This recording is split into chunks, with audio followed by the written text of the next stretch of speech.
production, Mountains of the Moon.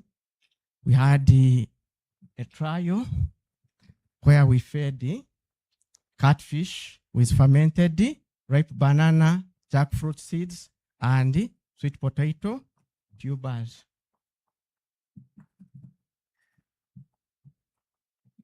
Yes, I think most of you are familiar with this fish. It is called the African catfish. It is scientifically known as Cradus garipinus. It belongs to a family of Cradae, and then the order of Syroform. Yeah, feeding fish is very expensive.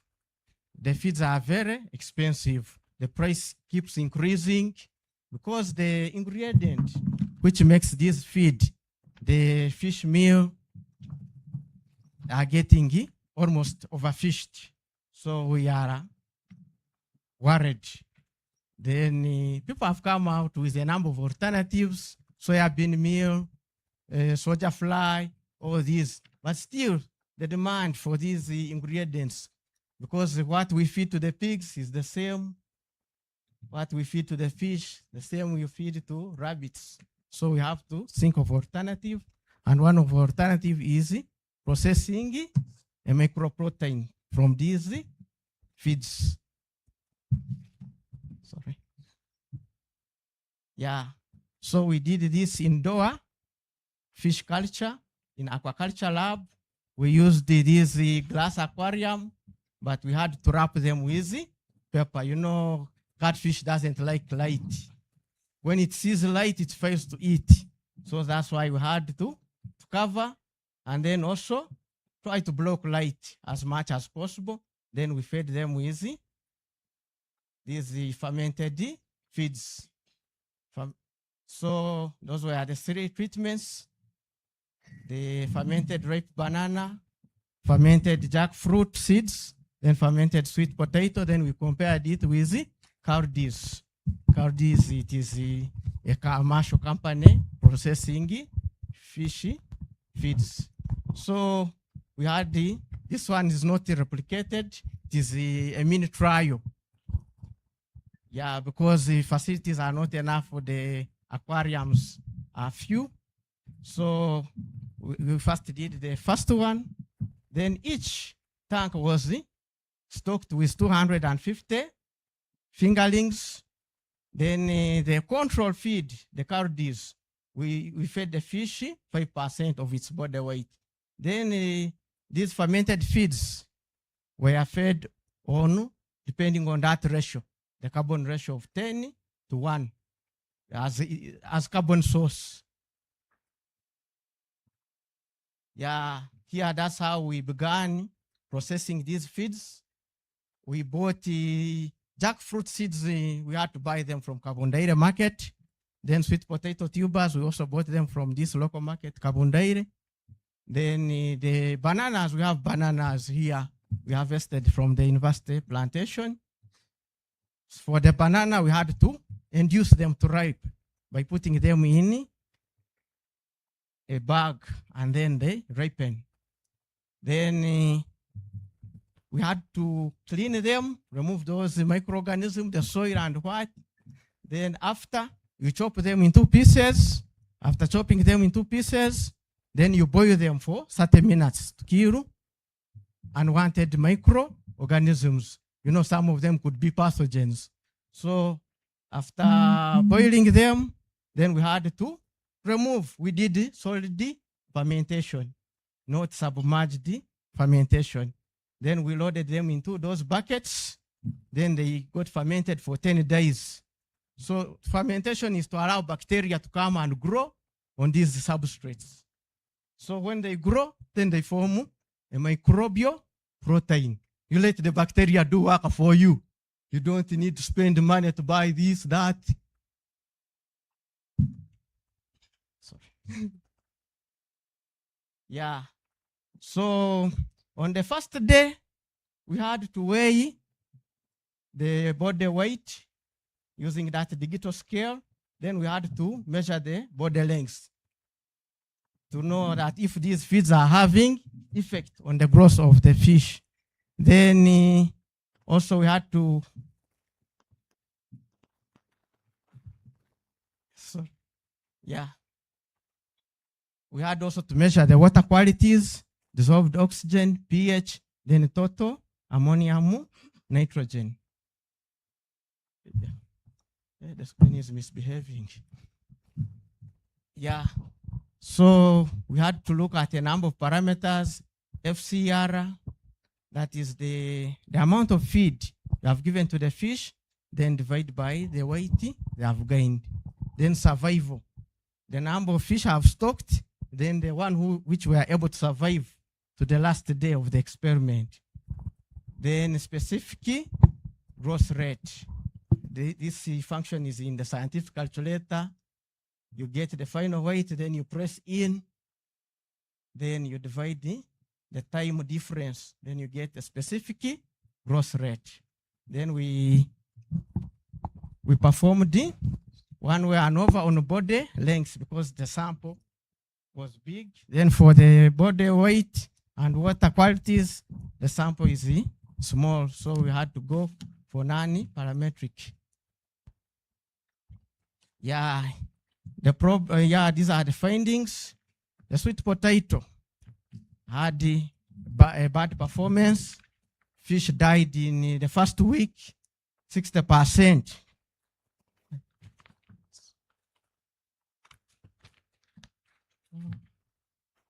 Yeah, 60% died.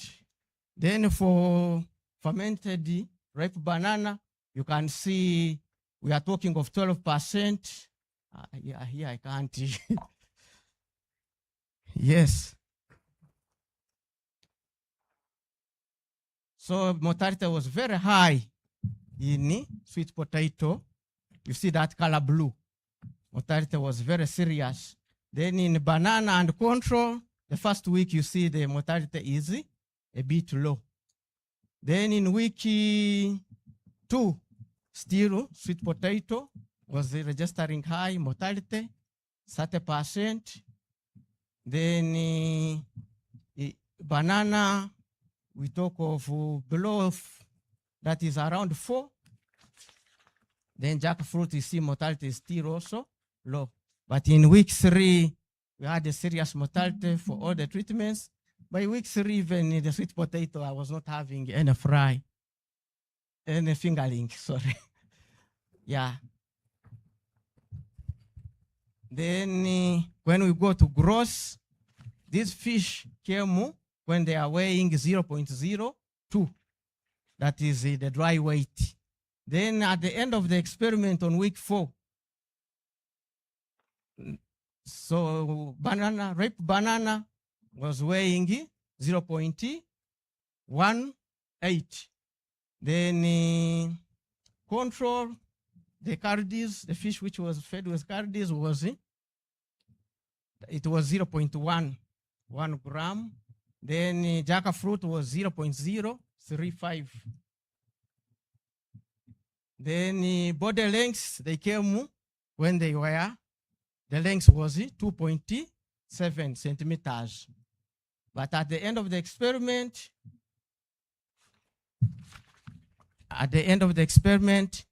control was a bit longer, 4.2. Then banana was 4.1. Then jackfruit was 3.5. Then when we look at weight gain, these are the gross parameter. With sweet potato, we had negative 0.06 grams. Then banana we had 0.16. Then control 0.08. Then jackfruit 0.01. These at least were positive, but sweet potato, the fish was losing the weight. Then specific growth rate, sweet potato had negative. Then fermented ripe banana, that was 1.6. Then control, it was 4. Control is a commercial feed, so it has to perform well. Then the fermented jackfruit seeds, that was 0.17%. That is the rate it was growing. Then FCR, the feed conversion ratio. This one, the conditions are very stressful. You see, we are talking of 600 instead of talking of 3, 2. The more, that means I need 600 grams of these feeds to produce 1 gram of the catfish. So the conditions are very stressful. The glass, the light you do.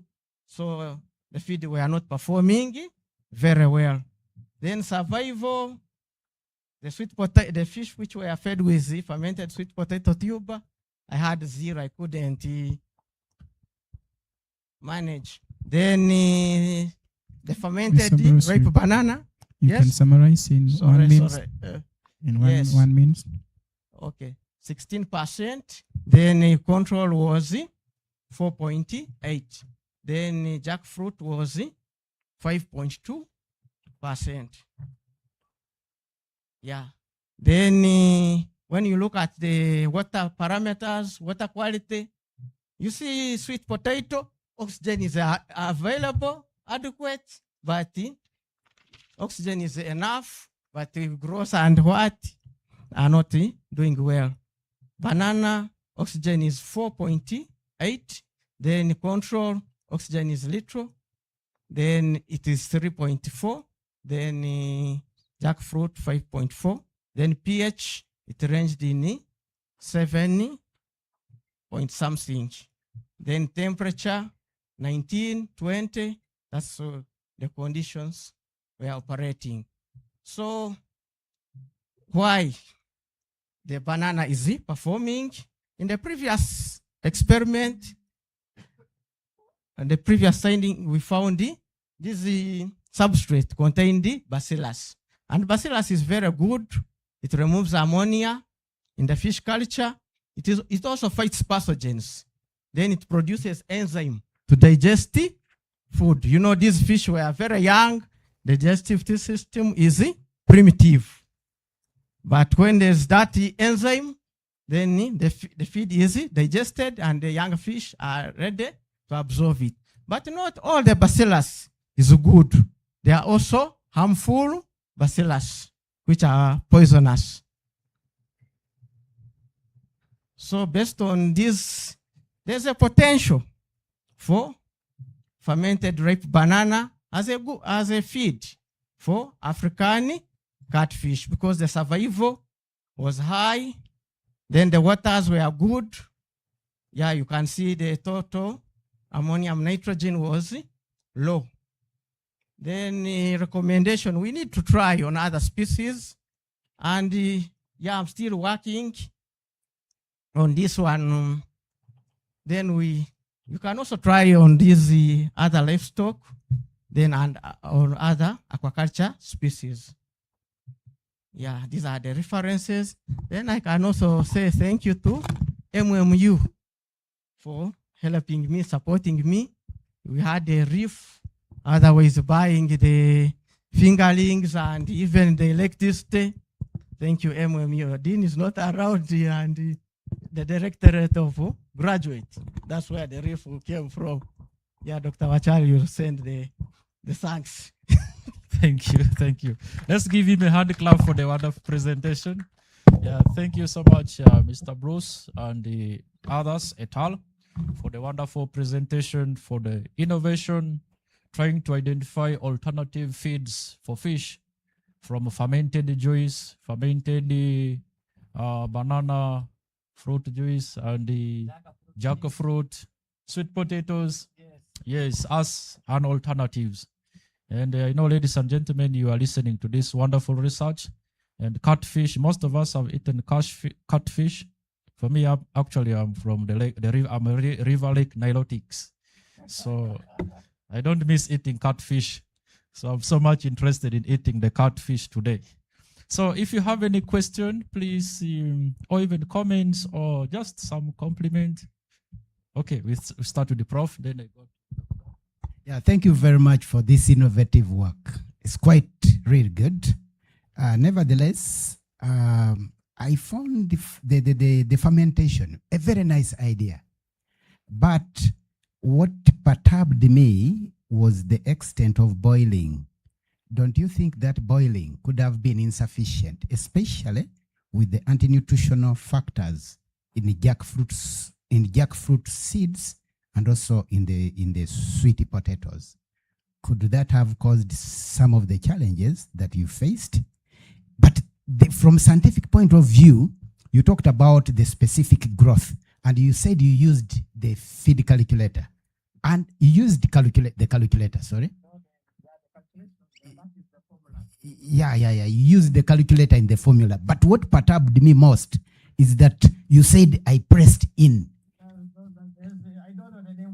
No. With the science, that is not just in. That is a natural logarithm. And honestly, with the PhD or a postgraduate, you can't just call it in. It messes up. And finally, of course, I felt very sorry that you lost all these animals, the fish, and especially 60% is something terrible.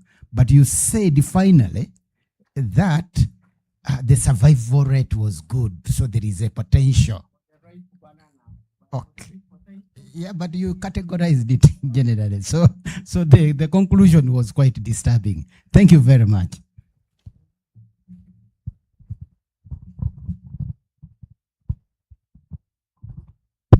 Yeah, thank you very much, Bruce, for your presentation. Actually, if you had my keynote address yesterday, this is where we begin. Research begins from testing, and the beauty. I mean, most of us think that we're supposed to get positive things for research. No, we can get wrong things, and actually, I applaud you for coming here and tell us you lost. Because people don't want to, when they lose, they say, they hold on to themselves, and because we always want good things out of our research. That is a plus for me. But what I really wanted to know is if you took time to look at the compositions of these feeds after composing your feed, to see what exactly we're feeding to these wonderful animals. And two, don't you think, what are they called? Instead of using the seeds for jackfruit, you would have used that's what are they called? Pulps. Yeah, the pulp, and isn't it more nutritious than the seed itself? Or use a combination of the pulp after removing the fruit, because then you'll be competing with the humans on the fruit. To me, I think it would have had more nutrition benefit to the fish than anything else. I submit. Thank you so much, Doctor. I think very stimulating discussion now. Yes, to thank you, Bruce, for sharing with us your findings. Yeah, it's nice. You said that was a preliminary study. So my interest is, what are some of the insights that you got from your preliminary study that are going to help you formulate or design a better diet for these fish? Thank you. Okay, thank you so much, Prof. and Dr. Dr. Stanley, then also Francis. Bruce, I also have a question I also have to ask. So, thank you very much for the research. I was concerned about the quality of the fish, the catfish. Yesterday in the keynote presentation, like what you eat is what makes you. So I'm sure there is some differences. There could be differences in the quality of the meat of the catfish. Maybe you can elaborate if you have something to say. Thank you. Yeah, thank you, Dr. Kad, for correcting me about the mathematics. Yes. The boiling, okay. I thought it would eliminate these pathogenic organisms. You know, these are things which are coming from environment, and in the environment, there are a lot of things. Now, some processing helps to eliminate. Otherwise, if you allow pathogens may outcompete the useful microorganisms. So at the end, you instead of getting a microprotein, instead you feed them with disease. And that's how I see it, Prof. Yes. Then testing the composition. I've been doing these studies with my undergraduate student. I had a student called Judith. We tested these nutrients, the jackfruit, the leaves. We tested the rind, all those. We found the seeds were the most nutritious, having lipids, having proteins. That's why my interest drove me to that. I've been following it. There's a time I also did it when I roasted the seeds. The results were not good, but now I went into fermenting. That's then the nutrients. We did it in the previous study. Fermentation. When you ferment the banana, the proteins increase.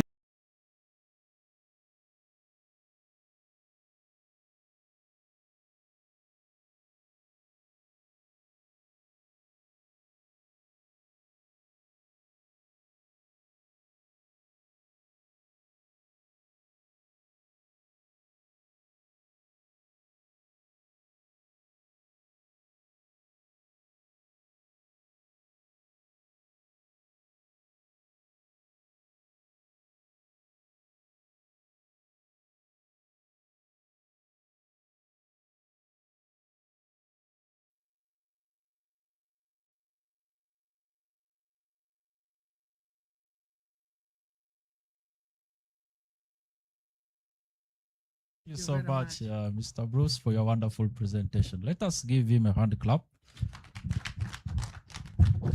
Thank you, Bruce. Indeed, research cannot end with one researcher. That's why we always get some research gaps. Even in your discussion, you pushed something. Here it wasn't clear. Another researcher comes and picks from there and then moves forward. And then, but also if you can, Bruce, that would be good way of crafting a concept and looking for funds from that angle. So ladies and gentlemen, let us go to the next presentation. And I think we are moving on well. We are left with about 7 presentations, and we're expected by 1 p.m. to be through with all this. At some points, we cannot stop the discussions because this is why we are here, not just to see the presentation, but to also discuss and understand science into detail. Yeah, we are going to receive presentation from Derek Bwambale. Yes, Bwambale is around. He's going to present on the diversity and distribution of Cascuta in the Muboko irrigation scheme. That is from Kasese municipality. I'm sure you're going to tell us what Cascuta means, or if I didn't pronounce it well, should be saying Kuskuta. Yes, so Bwambale, you're most welcome. You can have the floor.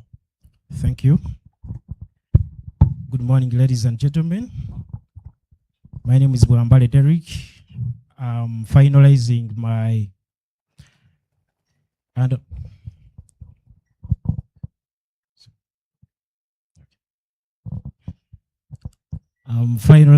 my undergraduate course, that is Bachelor of Science with Education Biological. I have a passion for botany. So I conducted my undergraduate research on that topic, the diversity and distribution of Cascuta in Mubuku irrigation scheme, that is Kasese municipality in Western Uganda.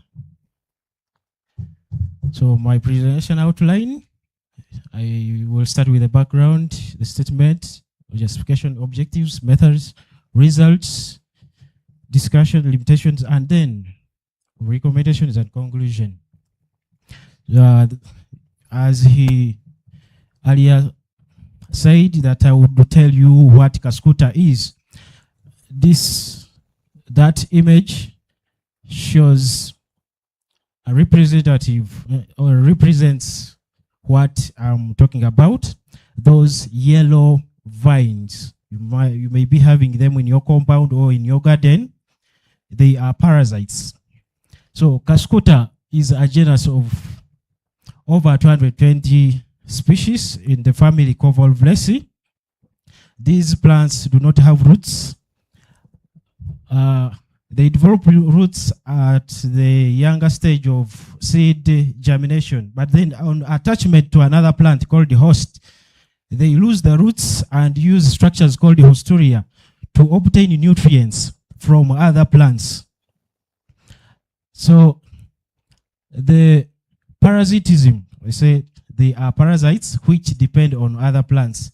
Their parasitism leads to stunted growth of the host plants, loss of yields, and other severe cases, death of the plant. So Kaskuta is widely known. It is globally known for parasiting on other plants, including Kaskuta campestris, Kaskuta reflexa, which cause $1 million losses in agriculture. And these, among others, parasitize on tomatoes, onions, and even potatoes. In Africa, countries like Kenya, Ethiopia, even South Africa, Uganda inclusive, are being threatened by this parasite. Specifically in Uganda, taking into account the Mubuki irrigation scheme, there is limited scientific data, mainly on the distribution and diversity, even the host range of these parasites. So this study provides the first geo-refreshed baseline data. It can be used for further research.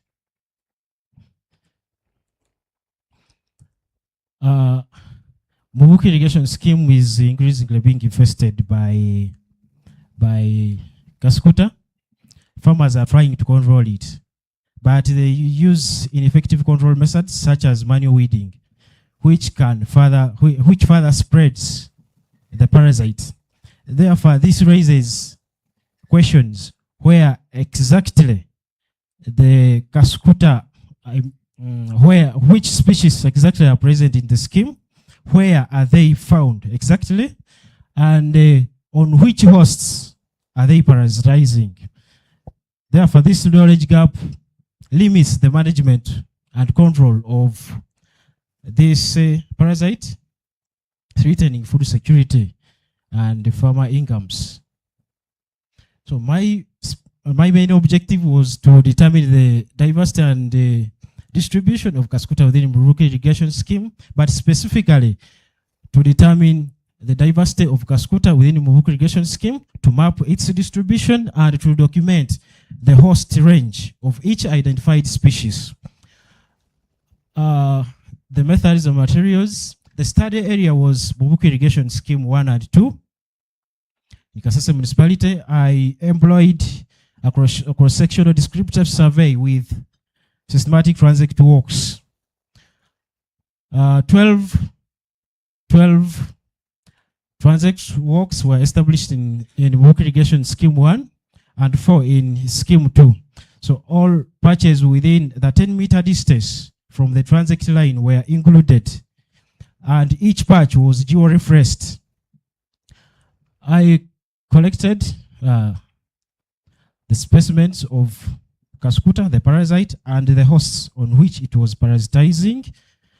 These specimens were identified morphologically using taxonomic keys from the floras of tropical East Africa, including Convolvulaceae, by Vodcott and Gardens, sourced from Makerere University Herbarium.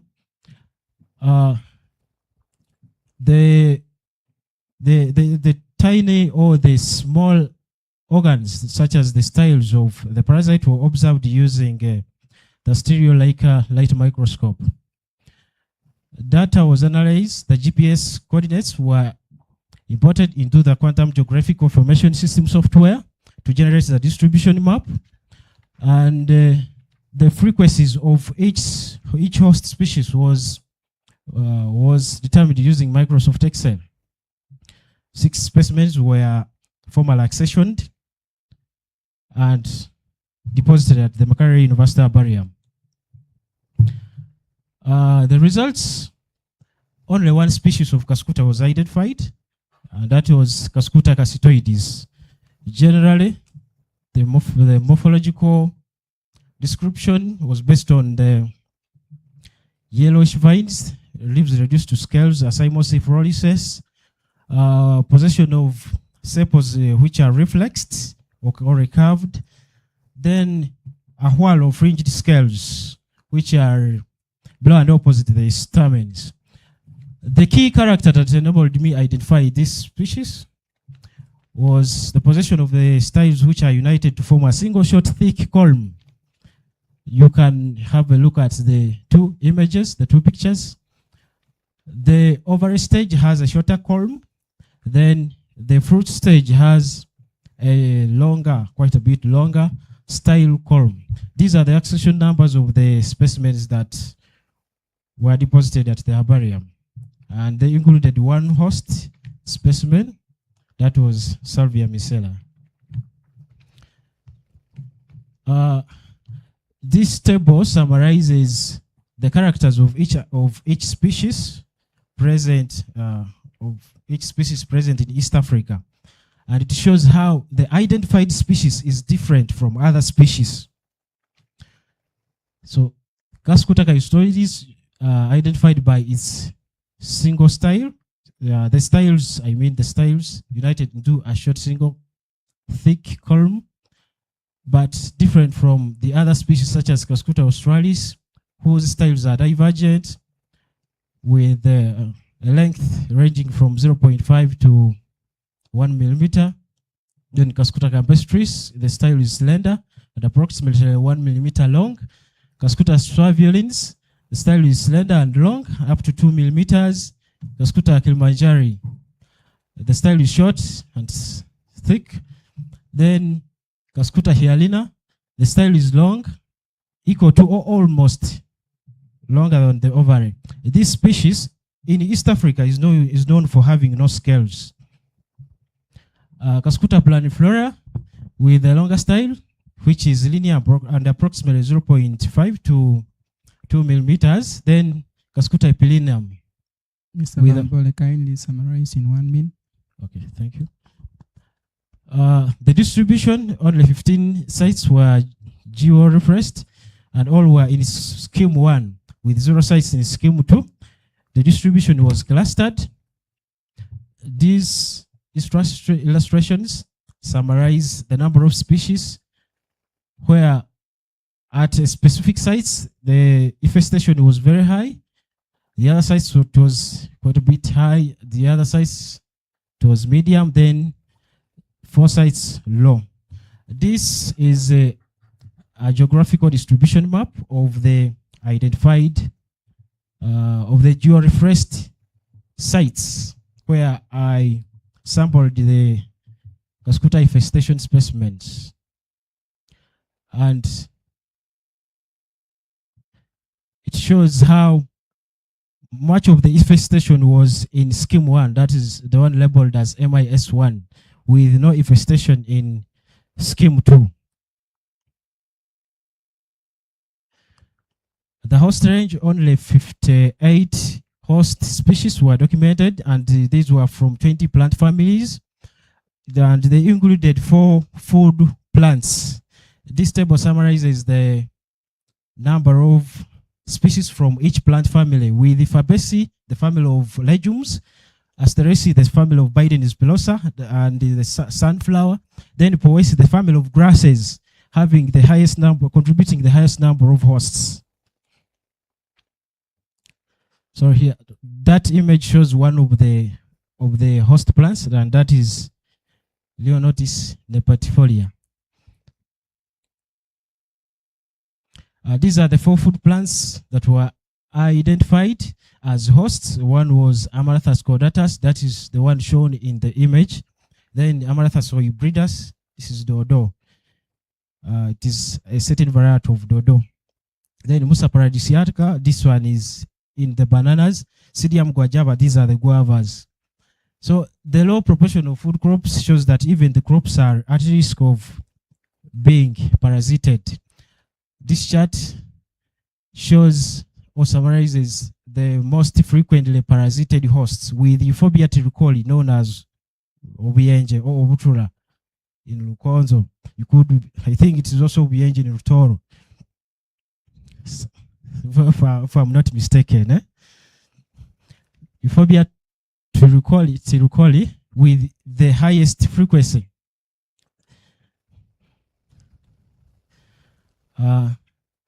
The discussion of the diversity of the species.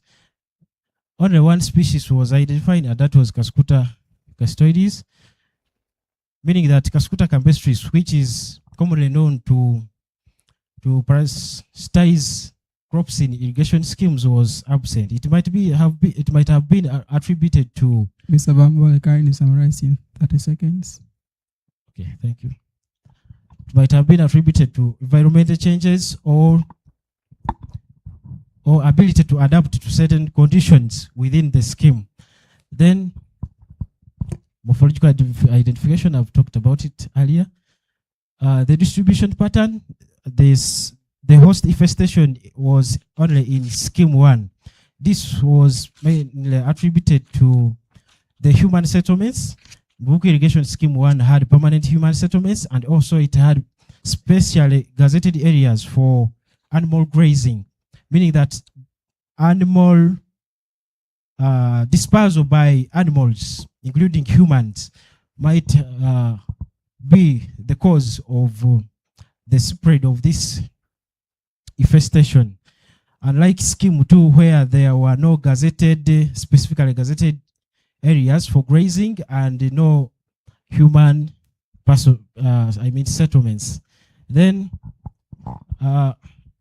finding out that Euphorbia tricholi was the highest parasited. Derek, please kindly summarize. Yes, please.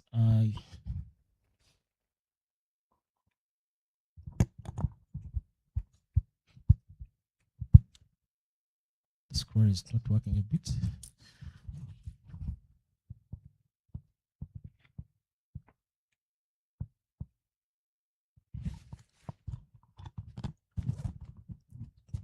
May I talk about the first range, the host range shortly? No, let's continue.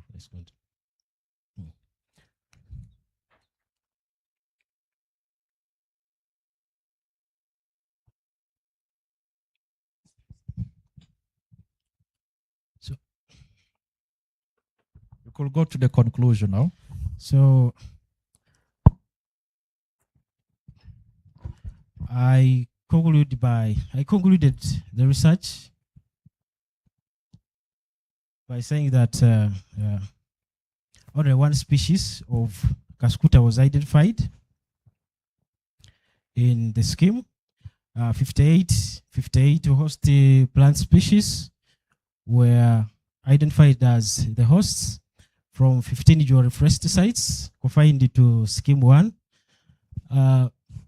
This research aimed at providing the first baseline georeferenced data for effective management of Cascuta parasites in the scheme in Uganda and elsewhere in the world. Okay, let us, we will get into question session. Okay. Please, can you kindly move us to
But now I've just done. Thanks a lot. I think I need to talk to you. Thank you. Thank you so much for the compliment. Yes, let me get to Bruce, then I'll come to you. We shall not leave the doctor. Very important discussion. Thank you very much for your research. We always go to the field. We have been engaged with you. Farmers always squeeze us. What should we do? Do you have the idea so that you can help us when we go back? We are not squeezed. At least we have something to say. Control measures or prevention measures.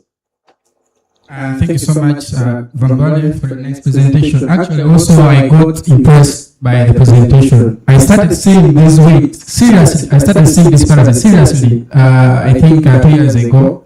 So I was also wondering, what are these things? Yet previously, they were not so much common as that. Vambale, I would like to ask you this. You stated that your study was a cross-sectional study. You used a cross-sectional design. I would like to know, you said that there has been a rapid emergence of this gas quota. How did you establish it without baseline data collection and repeated survey? Because this kind of study would be good if you do some baseline study or you go ahead and do some repeated survey, of which cross-sectional survey does not do that. It's just a one point in time study. You go about that. Then, secondly, it would also be very impressive if you go ahead and do some analysis to find out the severity of the infestation of this weed, of this parasite. I mean, like, how does it affect the biomass? Would be most important, I think. Maybe, I don't know if you have thought of that. You kindly tell us. Thank you so much. Thank you. Let's get the last question here. Very interesting. I'm not so sure if it will be a question or not, but one thing I needed to hear from you on the onset, which I think is mentioned it, that this is an invasive species. And you would have started by telling us when it came to Uganda, when it was noticed, because it's a recent species, and that's why you have only one species you're talking about. The diversity is still very low because it was just introduced recently. And if possible, you can work with a narrow office that is handling invasive species to handle, because they are working with this species as one of those, plus the other one that I forget the name, but it's very bad when it comes to milk and animals. That one, like a white flower. Professor Kabi, you may know it. So there is an office in Naro that works on invasive species and is always out to look for this particular species. So you're already looking out for it. And I think there are some preliminary works. I'm not yet, I can't give you the check, but there are some preliminary works on how to control it, if at all. But please work with the Naro invasive species office on that. Okay, thank you so much, Doctor. Well, now you see you can exchange business cards today. And we also have a colleague from the industry. That's the importance of coming for conferences, to network and see like-minded researchers. I think we shall not take any more questions, but later on you will interact with him during lunchtime. I give the floor to you. Thank you very much. I appreciate one of us needed that I highlight a bit on the ideas to solve this parasite or the control measures. I already included some recommendations in my slide, but because of time, I've not tackled that slide. But there are some of the control measures, though not very effective. Usually in my recommendations, I recommended for manual picking, mainly during early stages of development. Then after picking, burn immediately. Do not pile the cascuta, or do not throw at the rubbish pits. The application of herbicides, there is an issue with that. Once you apply herbicide on this parasite, it means you will also kill the host. So at the moment, hand picking of the parasite from the host, which you do not want to kill, let's say the parasite is on the maize plant or on the guava. If you do not want to kill the guava also, you just hand pick it from the guava plant. Because if you apply herbicide, it will kill the parasite and also kill the host. Then, I also recommended further research on the biological control methods. Then, how did you know that there was a rapid emergence of this cascuta, of this parasite in the skin? I first conducted a pilot study. I think that's the reply for that question. Then, severity analysis on biomass. This was not part of my research, so I could not do it. Okay, I think you have. There is something, just one more, highlighting when these parasites came to Uganda. The online sources show that this parasite was introduced in Kenya, but it does not show its presence in Uganda. Also, the flora of tropical East Africa, Covolvulaceae family, that is the family of this where this parasite plant belongs, and that is the family of sweet potatoes. The book was published in 1963, if I can remember well. I quoted that. That was many years back. It is still, the book is still valid. It is sourced from the University of Birmingham. That time shows, that book shows that the species was introduced in Kenya, meaning that from that time up to today, it is very possible that the parasite has been dispersed from the neighboring country to Uganda. Only that, it is, I think, not very documented, or not highly published. Okay, thank you so much, Derek, because we are running out of time. Otherwise, we'll move here the whole day and speak about this parasitic weed. But let's give him a round of applause for the well done work. Thank you so much. Indeed, this is a very serious parasitic weed. For us, it is very common. If you go to the north, you'll find sometimes they attack even mango trees, and then they just kill the whole mango tree. Avocado trees, a lot of them there. If you go to Kasese, I think because of the warmer climate, perhaps it loves warmer climates. So as researchers, we need to join hands. He has just given us, how do you say, an icebreaker, or just like to break the ground for us for the research. And then we can join and do more research, especially for control measures.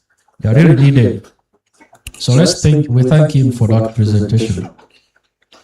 Right, ladies and gentlemen, let us go to the next presenter. That is by Mr. Byamukama Keron, who is going to present about development and pilot evaluation of farm care group agri-tech model for improving smallholder farmer productivity and market access in Chenjojo district of Uganda. So, Mr. Byamukama, you are most welcome. 10 minutes is all yours. All right, actually, I may not take both. Yeah, I'm by the names of Byamukama Karen. I'm a student of Mountains of the Morning University. And I do computer science, though I'm through now. But I I usually, I have the zeal in agriculture. And so this study is, I did research on it just because it affected me so much in my village, in my home village. So I'm looking at the development and the pilot evaluation of the farm care, farm agri-tech model for improving sharehold, farmer productivity and market access in Chenjojo district. That is basically Chigoera, Charusozi, and then Chibulangari. So the presentation outline, I will look at the background and the context, look at the problem statement, the farm care group model, the methodology, key results, conclusion, and then recommendations. Looking at the background and the context, we are looking at, we all know that Uganda's agriculture, employs almost, even above 75% of the Uganda's population is employed in agriculture. I hope we all believe. And we're looking at the key challenges that these smallhold farmers are facing, these farmers in the villages, all those who do not have, enough land to do the farming and all that stuff. So we're looking at the limited input access, whereby the average distance to agricultural inputs exceeds 50 kilometers, for example, from my home area to Fort Potro to get those, these inputs, some big distance. And then also unreliable rainfall, like for this season, surely, in my home village, these people will not harvest anything. And then also we're looking at the weak extension services. We are looking at the fact that, for example, someone from the deep village who do not have enough information or adequate information regarding these services, it takes them long and it's really difficult for them to access these services. And then also we're looking at the poor market linkages, whereby these people are not informed about the available market services and all, even the prices, where to get the inputs, and then where to sell even what they get, the outputs now. Then the problem statement, we are looking at, despite the many agricultural support initiatives, most interventions address productivity, production, advisory, irrigation, and market access in isolation. What do I mean? We've seen government initiatives, the NGOs and all these other programs coming in, but they solve one problem at once, at a go. They've solved this, for example, they come in, solve irrigation, but not as a combined system. So for us, we are coming in to, have an integration or bring in one thing. We are combining everything at once so that we can be in position to solve all this, the farmers' problems at once, not in isolation. So existence of interventions, we are looking at production support, advisory services, irrigation projects, and then market programs. Then the gap, we are looking at the fragmented delivery. What do I mean? Fragmented delivery is there is that gap between the farmers and then the people to buy, the buyers now. Because if the farmer has an output, all the products to put on market, there is that gap. And usually they go through the middlemen and all that stuff, which really, of course, these middlemen also want some profit on them, and they end up now, the farmers end up not benefiting from their products. Then no integrated model, and of which we are trying to introduce the integrated model. Then the limited bundled services, we are looking at how to bring all these services in a bundled manner. Then excluded groups unserved. There are some groups of farmers, some farmers who are not served onto these services. Then these study responses, we are looking at the farm care group model.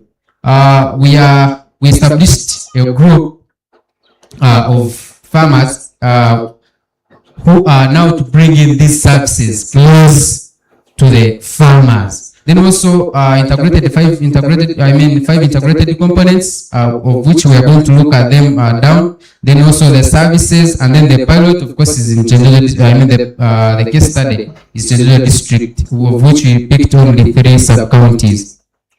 The farm care group agri-tech model, these are the 5 now integrated components that we are looking at. And of course, we just need to integrate all of them. One is community-based input supply. Of course, we are looking at the local access hubs, reducing the distance from the 51 kilometers that I talked about to 3 kilometers. That's, of course, closing that gap. Then also, we are looking at the irrigation infrastructure. Then digital advisory services, we are looking at the fact that we should have these services online. All people can access, can have advice from online. Then also we are looking at institutional market linkages, whereby we looked at these buyers signing agreements so that we can have that market gap closed. Then also demonstration farm, whereby we only had a small farm where we did all these activities. And then also the methodology, we're looking at the study area. We picked only 3 sub-counties in Jendela district, and around 120 participants participated. Then the research design, we had a mixed method, that's the qualitative and the qualitative, the pilot implementation and evaluation. Then the data collection methods, we had household surveys whereby we visited these people, talking to them about what we are trying to bring on board. And then the platform analytics, whereby we just used a WhatsApp group to just inform them on the new trends. And then the focus group discussions, we looked at how we, gathering some people. You remember when we were doing this, we did it on one farm. That's of course after informing these people that we shall have this and to talk about these ideas, and then how we shall have to implement them. Then also the key results, we had an average input distance down from 50 kilometers. We're looking at how we brought in these services close to the farmers. Then 18% reduction in seed acquisition costs. Of course, we are looking at how people used to move from villages to now town. That distance was too long, which was too costly.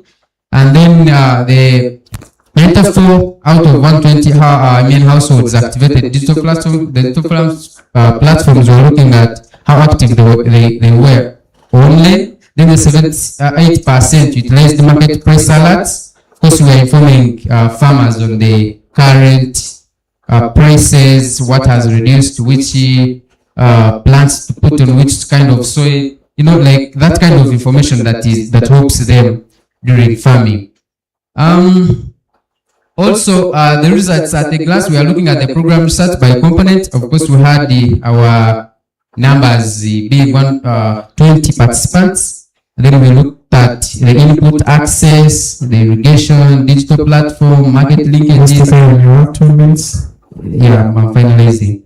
Women beneficiaries, and then also we looked at the input distance, as I had described above, the 51 kilometers to 3 kilometers, the 94 reduction in travel distance from farm inputs. And then also, in conclusion, we are saying that this farm care group model demonstrates a potential of integrated agri-tech approaches to improve farmers' access inputs, irrigation, extension, information, and market simultaneously. The reason why we got all these components, why we put them together is the fact that the government's initiatives or these other organizations come in and then they give services. They do not combine everything. They just give one. For example, you can take an example of you give a farmer, let's say, an irrigation system, but they do not have where to sell what what the outcomes will be. For example, if they are growing maize and then you give them an irrigation system, but they are not aware of the where to sell. They do not have where to sell the products. So you've not hoped. At some extent you've hoped them, but not. You've not hoped them at 100%. You get. That's what we tried to make.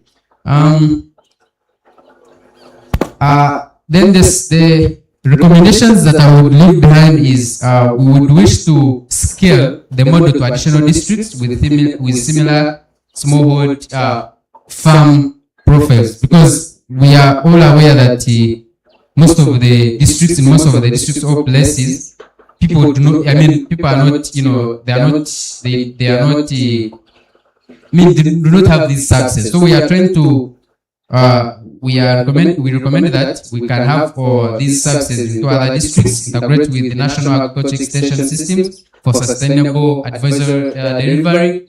The good chance we have these guys of Naro, we could also, have a chance to talk to them, and we see how we can extend these services, then expand digital platform features, weather forecasting, credit access, of course, to farmers, because we are trying to look for ways of helping farmers at large. Then target undeserved groups, youth, women with tailored program entry points. And of course, we are not only saying, like the key speaker said, we are not only looking at women or the youth, but also we are saying everyone should be now considered.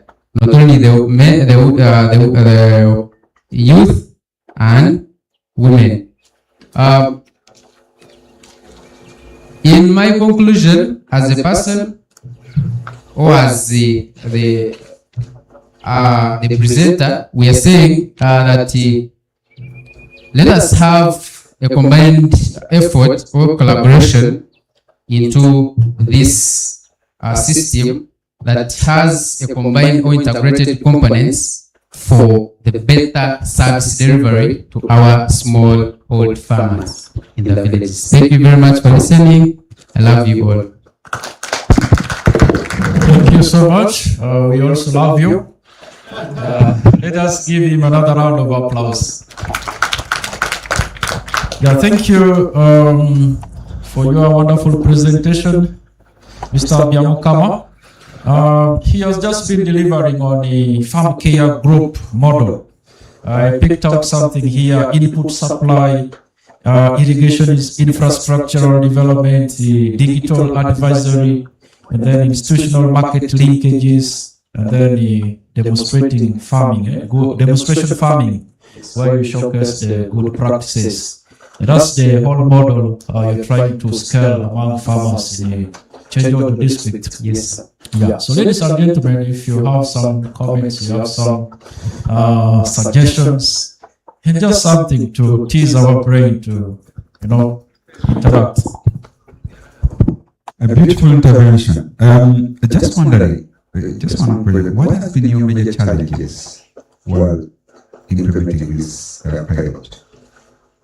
What challenges have you faced so far? Yeah. All right. On behalf, on my side, I faced one challenge. One biggest challenge was, of course, coordinating these people from different far places. You get, because I just considered only 3 sub-counties, which I was in position to cover up, and when I tried to, extend to these other sub-counties, it was difficult for me as a person. That's the most challenging thing that I faced. And on the side of the farmers. All right. On the side of the farmers, their main focus is on how do we bring these services close to them, because they are like, these services come in isolation. In which way? The government has tried to provide for them these services close. The services close to them, but in isolation. So the whole point is they face that their products do not reach, or do not sell the way they expect, or to their expectations. That's what that's the whole point that I get from them. Okay, yeah, thank you so much, Doctor. Maybe also as I move, my question is, as you rolled out the farmer care model to the farmers, how many farmers did you enroll in your programs? I interacted with 120, but not from their own, because we were saying that we had a demonstration farm where we brought them close together so that they can have a look at what we are doing, so that they can take interest in what we are doing. Did you give them some inputs when they tested out the videos, was there some digital advisory services that they accessed in any? Yeah, through for now we are using WhatsApp groups. Yeah. Yeah, thank you. I will start from the last, from a smallholder farmer perspective. What was your experience with farmers using digital services, or did they even access these digital services? Did they have the infrastructure? That's one. Two, you were talking about scaling to other districts, but I'm a champion of what works and what doesn't work. And so if you want to know what works and what doesn't work, it means you must compare two sides of the coin. One where you've treated and the other one where you've not treated.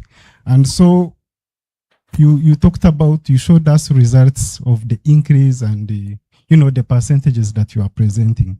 But I would be happy if those percentages were compared to baseline data that you had corrected before. I'm not sure whether you had that baseline data. Yeah, you put a disclaimer that this was purposive, so I cannot say, did you randomize? That would have been the question, but he said, I forgive you to ask that question. Thank you. Thanks for the good presentation. In fact, I'm interested in that because mine is also, my research is somehow involved with the integration of different components, but it's a bit different from yours. Now, I'm just wondering, trying to look at the infrastructure of the integration, where you're bringing it. Are you integrating it like you have an office where all farmers go to, or you'll have like, let's say, an app where farmers can download, they have it in their phones, then like when they want to request for something, because we have a similar kind of app which is being used under climate smart agriculture, which is being implemented right now, where farmers can request for things using the app, then they redeem. I don't know, maybe I didn't understand you well, but I'm just looking at the engine of integration, where you're going to put everything together so that farmers can get all those things easily. Maybe you try to elaborate on it. Okay, there are so many questions, but let me take the last one because of gender balance. And yeah, gender is very important. So let me take from Martha, and then we close the question. Yeah? Thank you very much, the presenter. My question is not so much different from those that has been asked. I'm wondering, how did you select the farmers? Was it purposively selected, or it was randomly selected? And then secondly, I also looked at being a digital thing. Some of these farmers may not be able to operate. Somebody talked of an app, may not be able to operate, maybe a smartphone. And in that case, did you people do a training before enrolling them to the program? And I'm also wondering whether the results from your findings can be generalized. Thank you. Okay, thank you. Biamokama, the floor is yours. You can take over. All right, thank you so much. Picking from the infrastructure, or if these farmers have all the infrastructures to use, let's say the phones and all that, we handled it this way because it was a first. It was just an introduction of what we are trying to look at.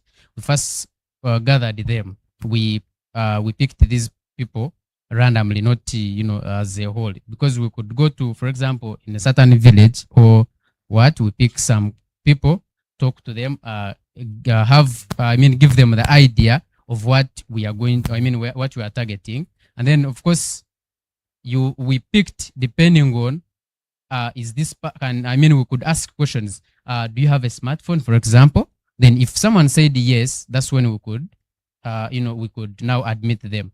And we also, of course, the other challenge that we realized is that villagers or people in the village sorry to use that word, but people in the village do not have access. Most of them do not have access to.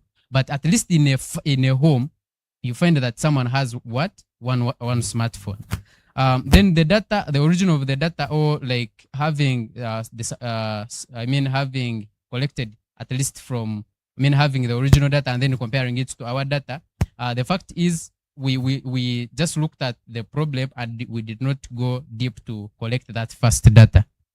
And then the app, we are saying that for now we are using a WhatsApp group, not the app, and we are down, like we are in the village, we are there stationed there, like not having we do not have an office, but it is just like a store, like whereby we are looking at how do these people how can they easily access us for advice, for which prices are on, which to ask for the prices, like consultation. That's, we are just on ground, not specifically an office. Then the training or having generated data, that's that one. The training, I talked about it. We looked at, because we already know the problem, so we just looked at how can we have these people talk to them, explain to them about the problem, and then we are in position to solve the problem. Okay. I thank you very much. All right. Thank you so much. I think we should give him a round of applause for the research. Thank you so much, Mr. Byamukama, for the presentation. Yeah, all right. Maybe before I go, I would like to dedicate this research to Mr. Byamukama Abel, and then my friend, my big friend, Dr. Jack Aturuhoabwe. Thank you very much. Yeah, thank you so much for the work. Yeah, thank you for the presentation. And as he was talking about digital agriculture and advisory services, I was also going to, maybe after the presentations later, we will talk about our digital advisory services we are also developing at the Faculty of Agriculture. If you happen to get a brochure on My Soil, yeah, actually this one, we have already a digital app that's running, and that helps you to manage your soils. Very, very user-friendly, and has got some AI-powered soil fertility detection systems.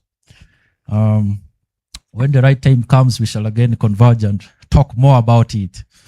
All right, ladies and gentlemen, let us go to another presentation from Ziwa. Ziwa Simon is presenting on location-specific performance of tropical maize hybrids for grain yield and resistance to Striga hermotheca. Ziwa, we need to keep some time, so if you can do it in 10 minutes or even less, that would be much better for us. Thank you.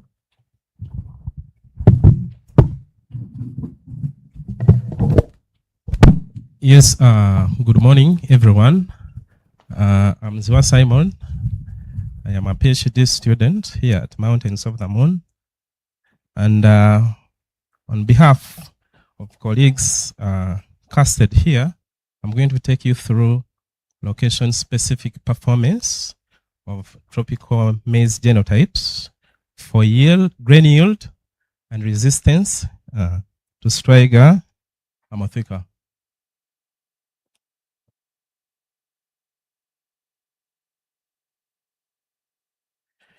All right, maize is a very important food crop in the country. However, its production is highly affected by Striga hermotheca, which is a witchweed that siphons nutrients from the host plant. Now, this parasite devastates maize and results into great yield losses to farmers, and in fact, majority of them are forced to leave their land or abandon it because it cannot perform. Hybrids that are in pipeline and those that are on the market that combine high grain yield and resistance to Striga hermotheca do not perform uniformly across locations. And this is attributed to what we call genotype by environmental interaction. Now, due to non-uniformity in performance, it complicates the process of selection during breeding for materials that are stable and are superior in terms of their performance. Now, data on location-specific performance is very inadequate, and this slows down the process of release of materials that are high-yielding and resistant to Striga hemotheca. Therefore, this study was conducted to contribute to the enhancement of maize productivity and production in areas that are endemic to Striga hemotheca through increasing yield and resistance, and therefore having high-performing genotypes. And this was achieved through investigation of genotype by environmental interaction for grain yield and resistance to Striga hemotheca among selected maize hybrids, and also identified materials that were superior and stably performing for the two traits under investigation. Now, this study was conducted in Eastern and Midwestern regions, and in Eastern, Namutumba and Toro districts were selected because they are endemic, and Kasese. This study involved 45 single crosses, and these were developed using a dial crosses of 10 by 10. And materials, the parental lines were obtained from CIMIT and IITA. The experimental design that was used was an alpha lattice that was 9 by 5, and it was replicated 3 times per site. And the plots were of 5 meters long. And it was 25 by 75. Trials were managed well. Limited amount of fertilizer were used at planting and even at vegetative stage to avoid suppressing the weed. Pests and weeds were also controlled.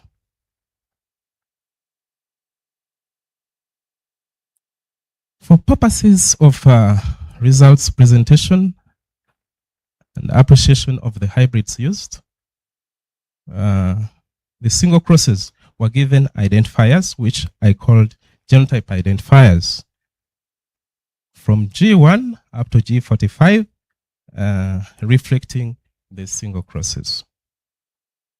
Now, data was collected on Striga plants themselves at 8th, 10th, and 12th week.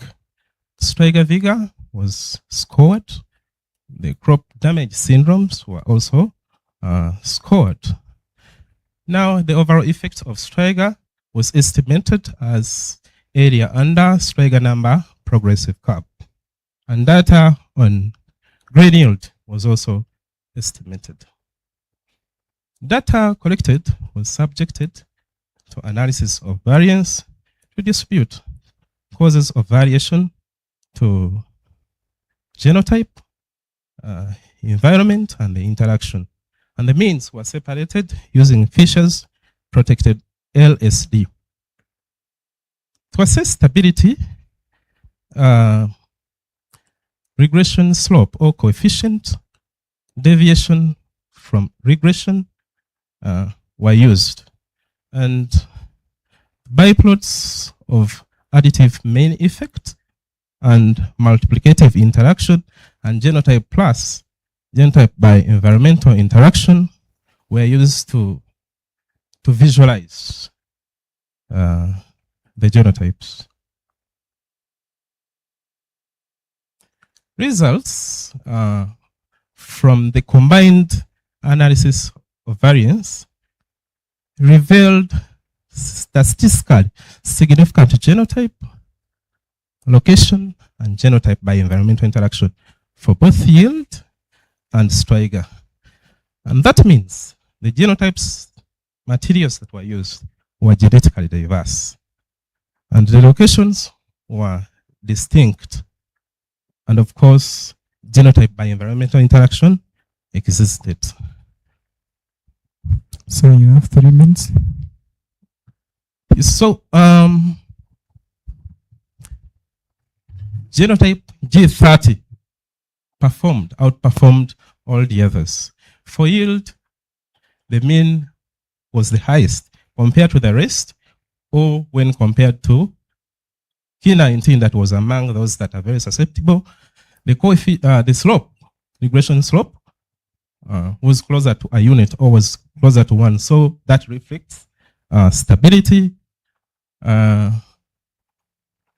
Deviation was also closer to 0. So it reflected stability. And still, when you go for Steiger, the lower the values, the better. And it had the lowest compared to the rest. So moving forward, 30 performed better than all the rest. Now we needed to know which varieties or genotypes performed best where. We have polygon A and polygon B. Polygon A is for Steiger. Polygon B is for yield. Now when you look at polygon A, genotypes like 38, 25, 22, and 19 performed very well in Kasese and Namutumba, while G4, G9, and G11, they also performed very well in Tororo. And some genotypes like G41 did not perform very well anywhere out of the three sites. And for yield, genotype 13, 15, and 19, they performed very well in Kasese, and genotypes like 24, 25, 28. So you have 1 minute. Yes. You have 1 minute. Now, the next pie plot shows you the discriminating power and representatives of the different locations.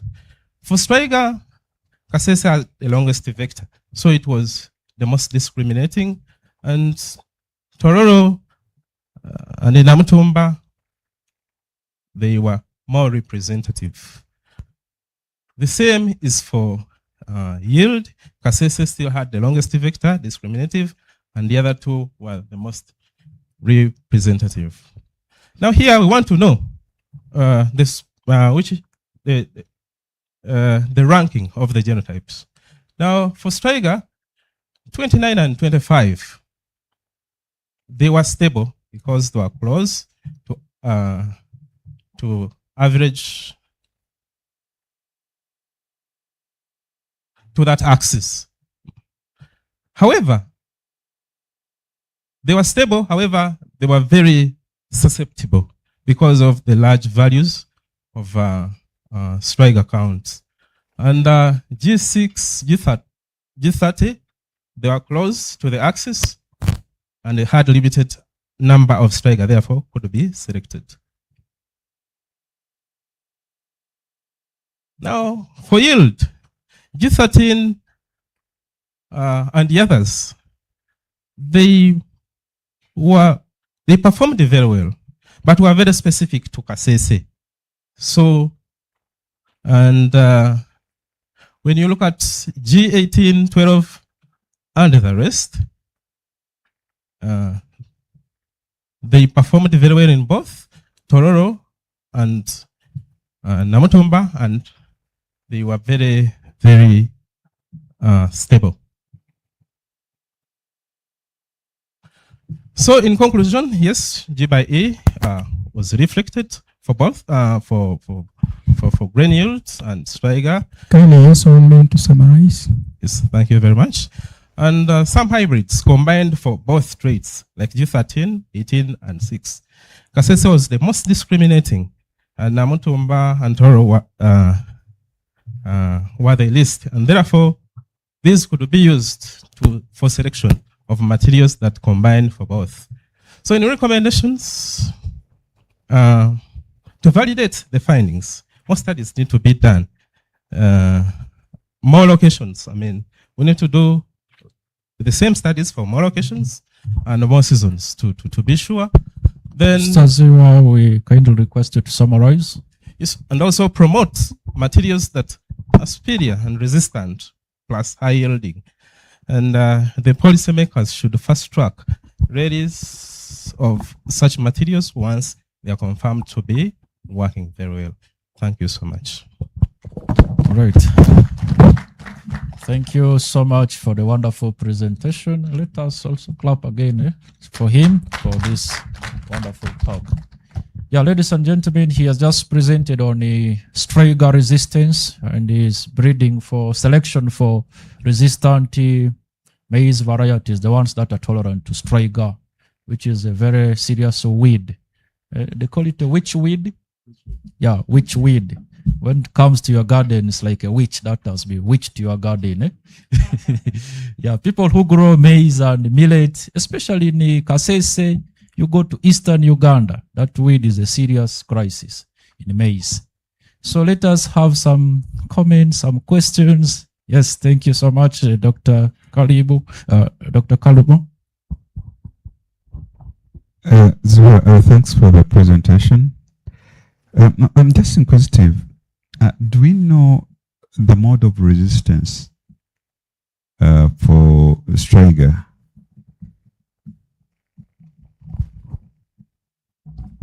Yes, the mode of resistance or the mechanisms. You can first pick the question, then you will respond to them at once. I see some breeders around here.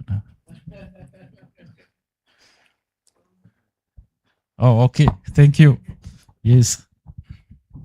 Thank you so much. Your presentation really amazed me because I'm also someone who is so much interested in breeding. I looked at your objectives, and one of them was talking about environmental interaction between the genes, interaction between the genes and the environment. In your study that you did you try to find out other environmental factors which also caused the yield of the hybrid maize to go down? Thank you so much. Okay, thank you so much for the question. I think Simon, you can respond to this one. Yes, the first question is about mode of action, I believe. Yes, according to some preliminary studies that I've come across, this is basically controlled by the recessive genes. So the mode of action is more of the general combining abilities. Yes, so that is the reason as why breeding for it is a little bit complicated, because the genes that combine for resistance are controlled by recessive genes. Yes. How do you control other environmental factors? Yes. One, I said we replicated our experiment 3 times to cater for such other effects that may influence our results. Then we did it over seasons, and we did it over a number of locations, still to try cover a gap. Okay, yeah, thank you so much. Yeah, maybe from my side, in our field of soil science and crop production, sometimes we notice fertility influence the infestation of this kind of weed. Like on the fertile soils, you tend to find that the prevalence is very low. And I think the science says that there is something called strigolactones that is secreted by the weed. And that is more of, we call it allelopathic mechanism. When a plant is stressed up, then that strigolactones, I think, gets in, it's secreted, and then it attracts the weed. Is it the maize plant or the cereal that secretes that, or it is the weed that secretes, or the weed secretes it when it is in a stressed environment in terms of nutrients. Thank you. Yes, thank you so much. Now, during germination, the host plant secretes that pheromone that catalyzes the parasite to germinate and attach on the roots of the plant. It happens so much when the host plant is stressed because it has some other functions. It protects the host. It does to the host plant to survive in harsh environment. So the pheromone is produced by the host plant that catalyzes the parasite to germinate and then siphons nutrients from it. Wonderful, yeah, because I remember that when we were working with the farmers in eastern Uganda growing sorghum, we supplied not biochar. We supplied the NPK fertilizers and then also did top dressing with urea for maize and this sorghum. There is this sorghum used for brewing alcohol. It looks like maize when you plant it. So where there was fertilizer applied, the weed infestation was significantly lower.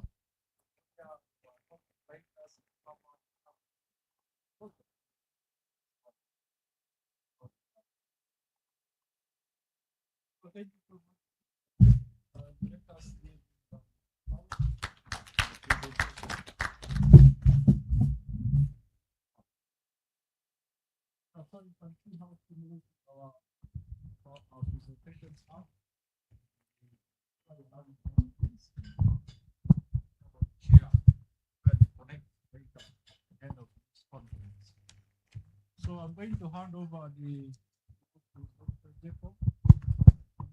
presentations, but we are left with about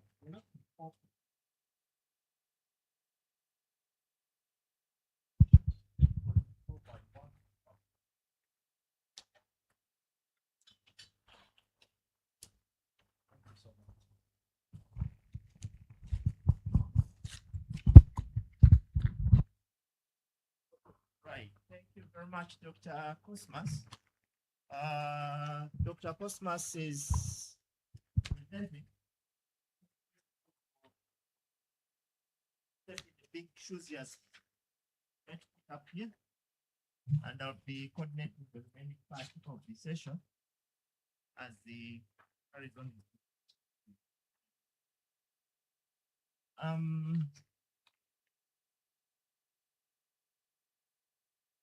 I think we are not so bad with the time. We are bad, but not so bad.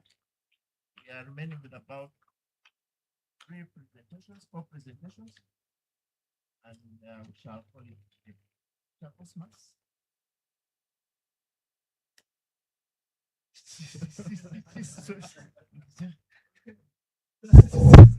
Now also the frying pan. I thought I would take some break a bit, but thank you so much.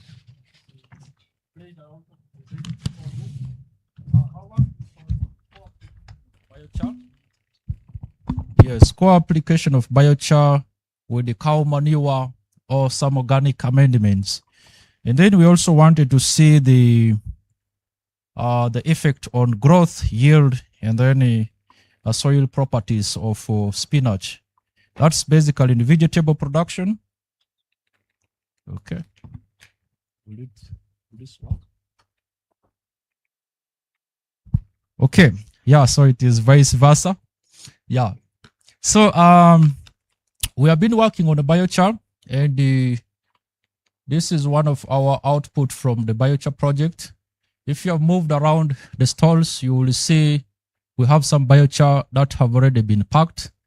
And these are actually output of some of our research, which began, I think, about 2020 on biochar research. That's when I stepped here in Uganda after my PhD work. But we have been doing a lot of research that has led us to some of those products we have over there. But why do we talk about biochar? It's basically the reason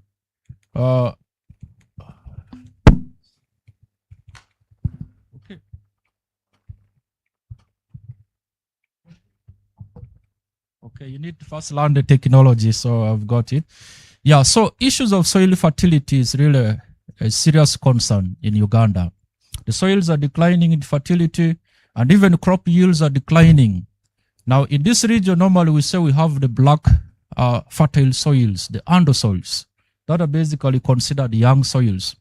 But if you go out of this region, if you go out of this Fort Portal, even this Saka, you realize that that black soil is not the black soils we talk about. We always say the soils are fertile. Even in the national anthem, we always say, by sun and fertile soils we grow, meaning that Uganda has been blessed with the fertile soils, which is true. But this narrative is really changing because the soils have been losing nitrogen, phosphorus, potassium, which are key nutrients in a plant production. And so the crop yields of farmers continue to also decline. Going outside this region, going to Chenjojo, you go there to Kamwenge, go to Kasese, go to northern parts of the country, people cry of soil fertility. And that means we have to look for alternative methods of increasing soil fertility. But of course, we normally talk about fertilizers, chemical fertilizers. And I think in this room, if you look around, you won't find anyone who has ever used fertilizers on their gardens. So that means that the number of people who can afford fertilizers are very, very few, just 2% in order to 2%. And we have not even reached what we call the Abuja Declaration of Fertilizer Usage. We're supposed to reach a target of 50 kilograms of fertilizers per hectare per year. But Uganda, we are at around 2%, not 2 kilograms, which is still a problem. So being that the fertilizer usage is very low and then they are expensive for farmers, we are looking at identifying alternatives. Things like biochar. Now, biochar is a charcoal-like amendment which you put in soils and then it helps the soil properties to be enhanced. In terms of soil porosity or structure, in terms of soil chemical properties like pH, organic matter, organic carbon, even nitrogen, phosphorus, it tends to enhance. And it has been identified as one of the climate smart tool that farmers can use in order to build soil carbon stock, in order to also mitigate climate change. Because when we go into the science of biochar, when you apply it into the soil, normal research shows that it tends to mitigate the release of nitrous gas, the release of carbon dioxide gas, meaning that it helps to sequester carbon and avoid the release of greenhouse gases. So we have been encouraging farmers to produce biochar from crop residues like maize, like coffee husk, like maize tova, which we are using, even cocoa pods that farmers use within the region. They harvest cocoa, they get the pods. Sometimes it builds up there in the soils and then it becomes a carrier for pathogens like diseases in cocoa.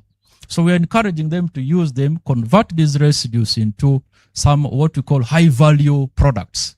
So meaning that even farmers within here who grow maize on large scales, they always have a lot of maize residues remaining. They can burn those maize residues using the biochar production systems, and then they create another chain of products.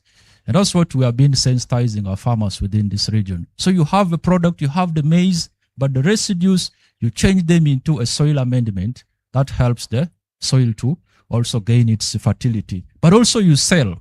For instance, if you go to our stall, we are selling 1 kilogram of biochar at about 2,500. And sometime back, we supplied 300 kilograms to a farmer of cocoa, but we sold it to him at 3,000 per kilogram. So you can see that's like creating another business for farmers. So fertility has been shown to increase with the biochar. Okay. So soil fertility enhances when a biochar is applied. But of course, biochar has been shown to have little amount of nitrogen, phosphorus, and even potassium because it is an amendment depending on the feedstock. Sometimes it is low in this nutrient. So the opportunity is that we can do some complementary benefits of adding some organic manure, adding some compost, or adding even chemical fertilizers into the biochar so that can be able to increase the productivity.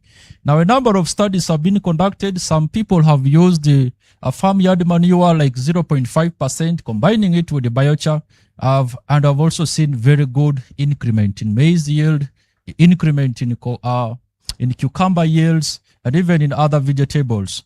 However, some of these benefits, we have not yet experienced them here, especially in this region, especially in Uganda. We are not yet thinking of customizing the biochar itself, or what we call charging the biochar with something that is more powerful, instead of using it as a sole application. Okay, so I'm going to move over. So in this study, we wanted to see whether co-application of biochar with cow dung can be able to increase soil chemical properties, and then also have something on growth and yield of the spinach. Very simple study in this case, but we had it in the field in the season of in the second season of 2024. 2024.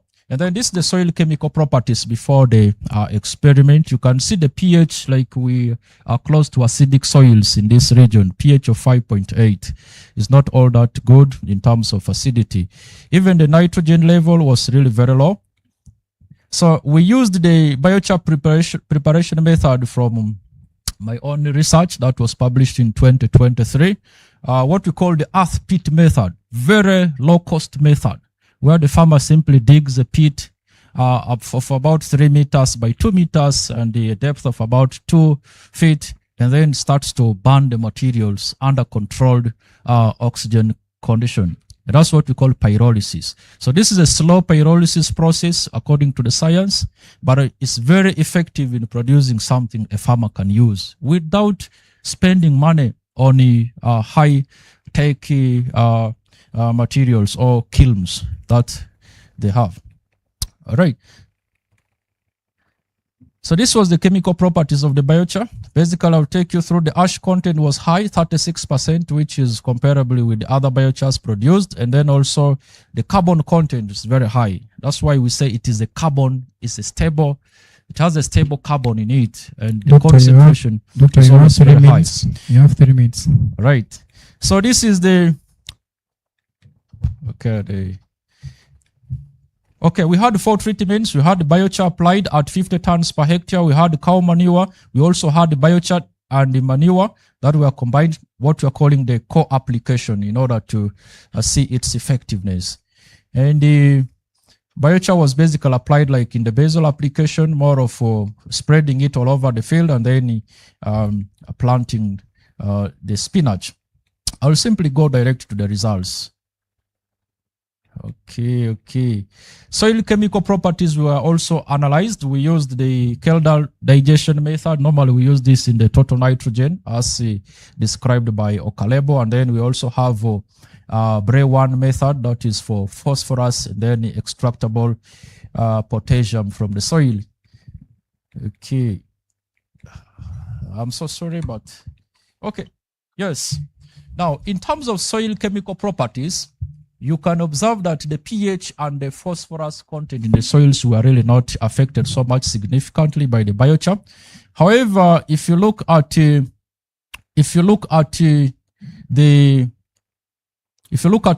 electrical conductivity of soils, or EC, and then its total nitrogen and the potassium, they were significantly influenced by the biochar, meaning they were actually enhanced or increased. And this is very important for the soil, so that this can help in the absorption of the nutrients, and then you have a higher yield. And looking at the co-application biochar plus cow manure, you see it is significantly produced the highest, it got the highest available nutrients in the soil. The potassium, you can see the pH tended to increase, and that increment in the pH helps for the solubility of nutrients in the soils. And looking at plant height, you can see there was clear significant difference among the treatments in terms of plant height. That's an indicator of growth, like the control having significantly shorter plants compared to the biochar and the cow manure, or what we call the co-application. So there was a significant increase in that yield. And if you compare the biochar alone treatment with the co-application, actually co-application tended to perform better. And it's very significantly different. You can see the A's and B's, quite significant difference there. And going into if you compare the cow manure alone and then the biochar plus the co-application, there was really not much significant difference. Although there is a tendency, you can see A, B, and then A, there is a tendency of increment of the co-application. So if like a farmer is selecting, in this case, can still go with the cow manure alone instead of using biochar. But of course, the benefits of using biochars outweighs all these things from the manure. So looking at, I'll just skip this plant growth, but what I can say is the leaf number and the leaf width, leaf area index of the plants were actually all enhanced in the biochar treatment and also the core application, meaning that you're applying biochar with manure, you'll get more number of leaves, more leaf width, and then also the leaf area expands. That means that you can be able to have higher crop yields, higher yields, especially for leafy vegetables. Then in the spinach yield took the same trend with the plant height. You can see the yield was significantly highest in the co-application, but not much difference between the co-application and the manure itself. If we look at that, yes, there is not much difference between the manure alone and then co-application, which also means that the manure alone can still increase the yield of this spinach. Dr. Use 1 minute. Yes, yeah, I'm going to summarize. So in summary, if you look at the variables that we had, you can see the principal component analysis that tends to do a data reduction. And in this case, it explains a variation of about 70%. Seeing the, okay. So if you look at all this, what we have encircled there, you'll see the plant heights, the yield of the plants, the number of leaves, all correlate with the available phosphorus, available potassium in the soil, and then also the nitrogen in the soil.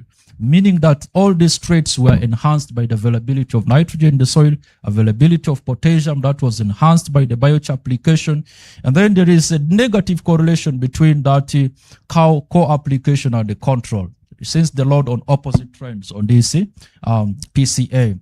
So that's really a clear cut that the biochar co-application of it with the cow manure can enhance the available phosphorus in soil, can also enhance the potassium in the soils.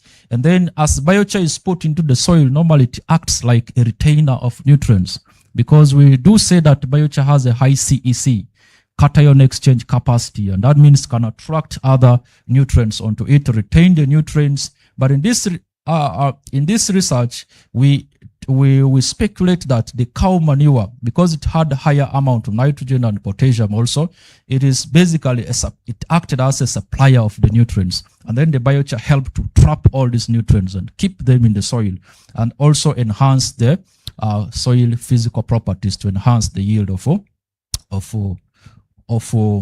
spinach.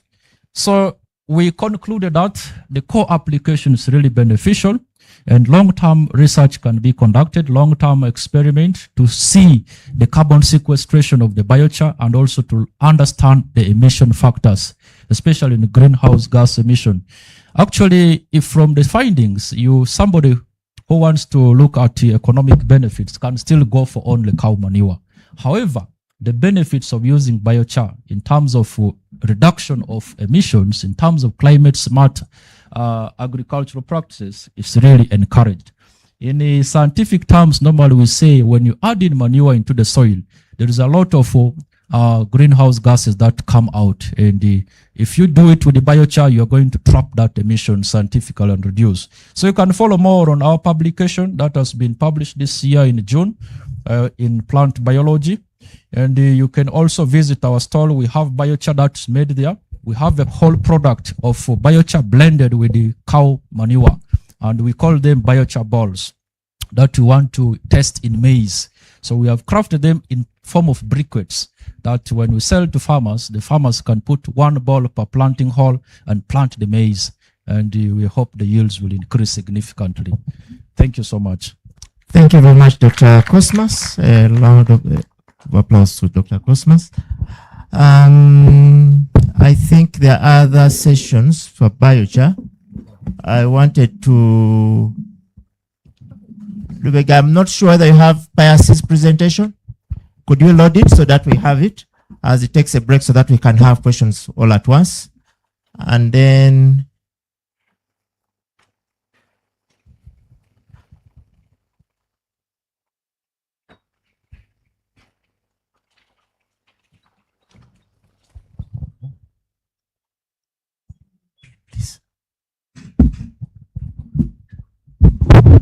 yes, up next we have Pius. Pius Lugonya is from, yes, Mountains of the Moon University. And Pius, you have 10 minutes. Okay, thank you, sir. Now that my professor has explained most about biochar and John taught me, yes.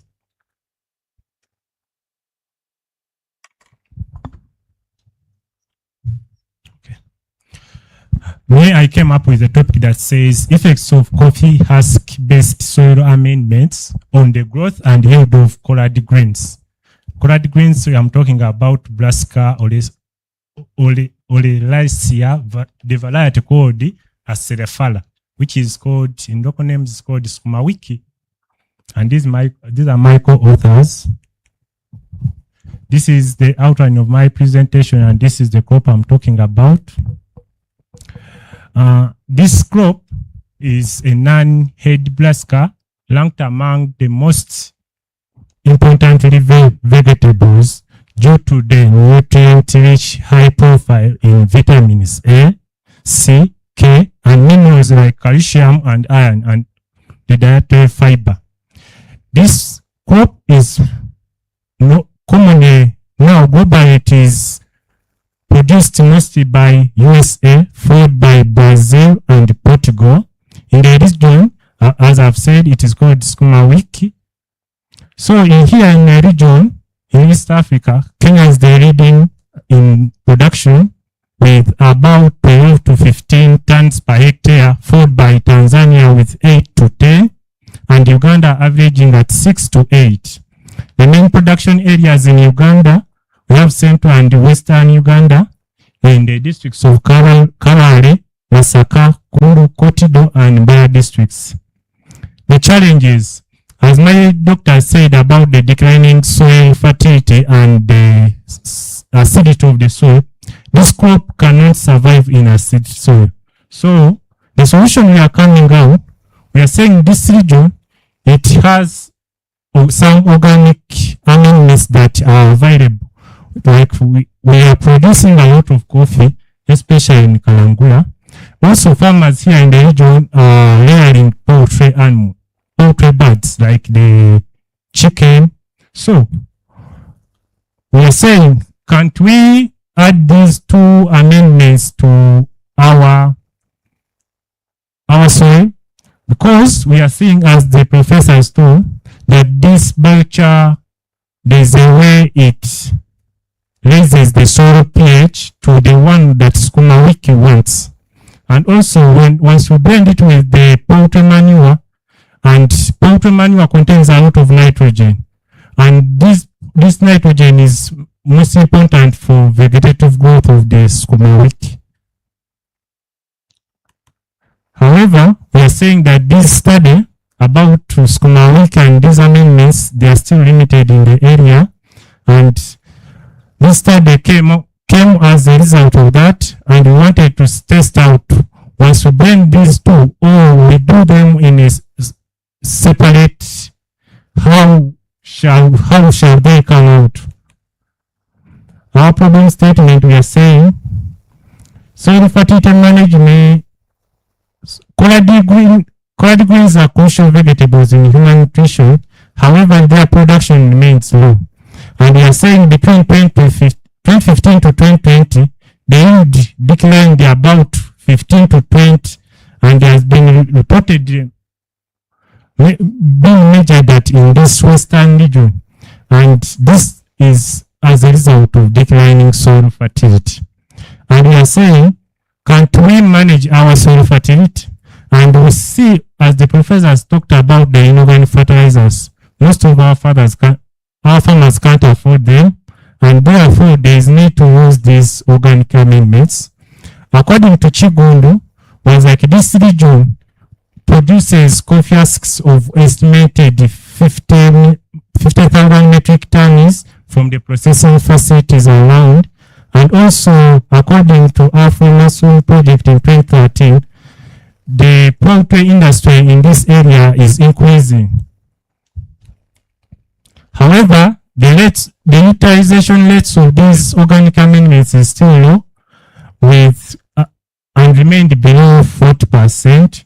While numerous studies examined the applications of biochar, most of them remained in cereal crops and few are in vegetables.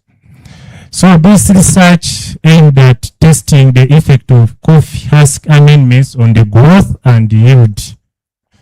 Our main objective was to assess the effect of coffee husk soil amendments on the growth and yield.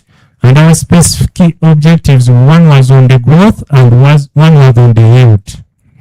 So we are asking ourselves, is there a significant effect that this coffee husk soil amendments will bring on our sukuma wiki or no? And in justification, we are saying that since the nutrition security remains a significant challenge in the Rwenzori region, and most of us, like the Professor Sana said yesterday, that we are stunted, there is a need to introduce these vitamin nutrient-based crops, like the sukuma wiki, as we have said that it is rich in vitamin A, C, and some minerals. So, this study also provides some insights to our farmers, agronomists, on the soil management practices, and also fulfills the National Development Plans, which aims at increasing household income. If we produce on a large scale, we shall have some for sale, and we shall get some to put in the pocket. So it also contributes to the local and global efforts to reduce hidden hunger.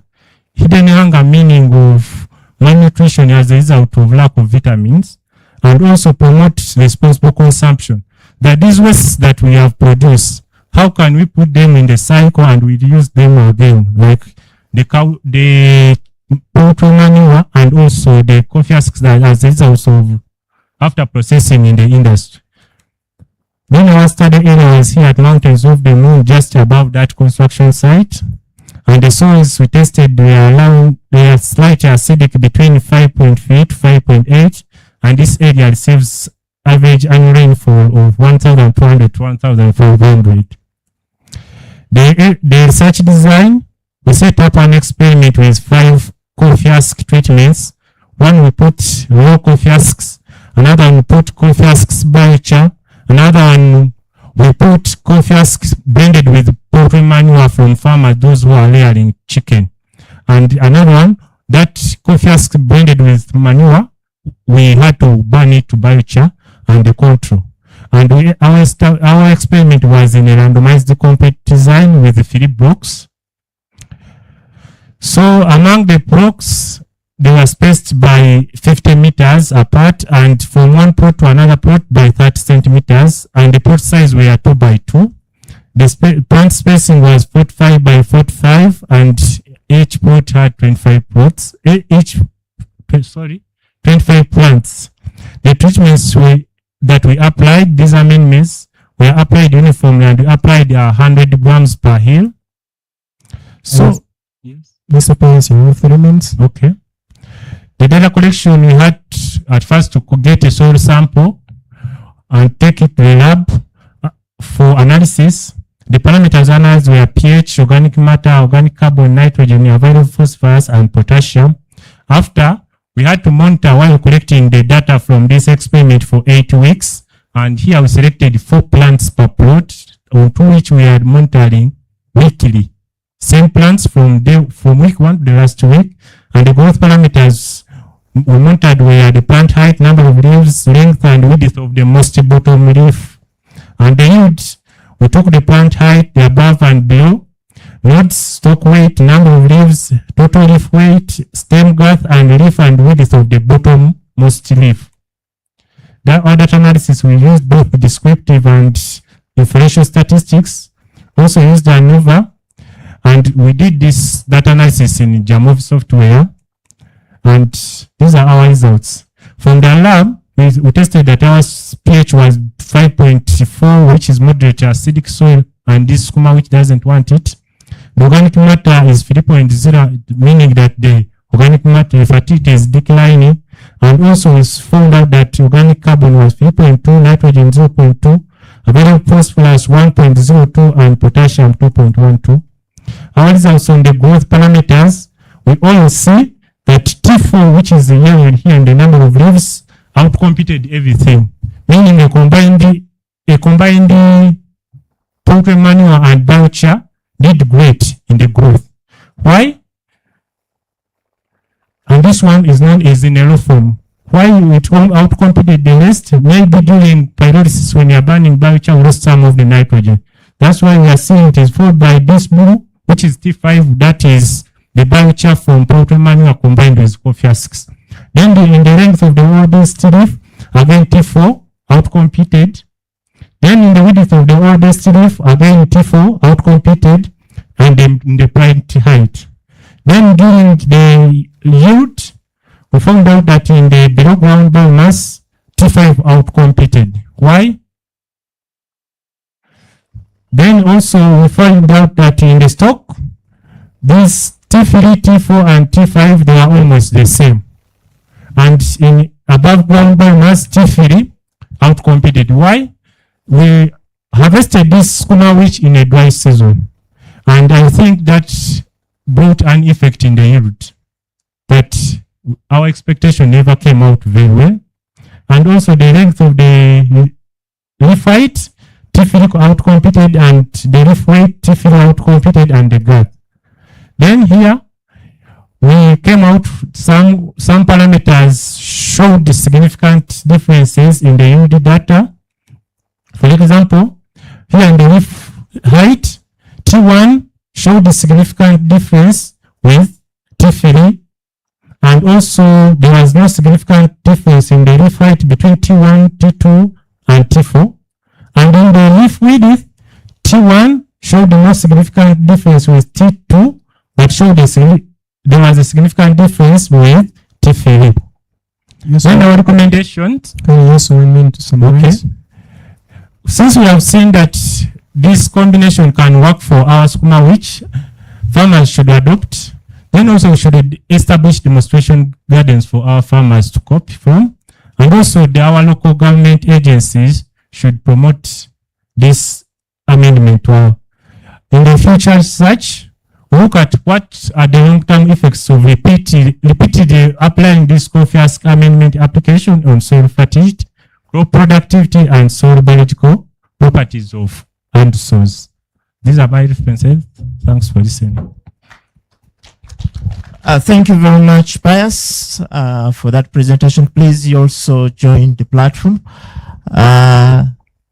You could wait here as we try to coordinate with the technical team.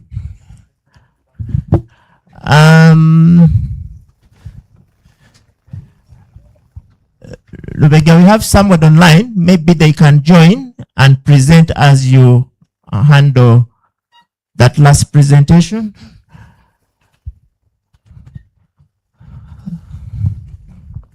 We have somebody joining in from Kenya to give us his presentation.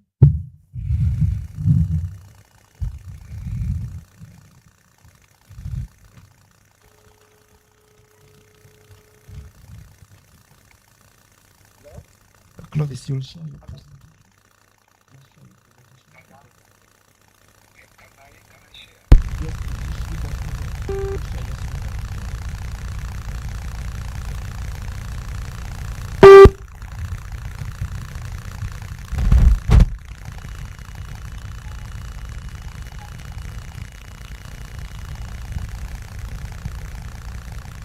Colleagues online, you are most welcome.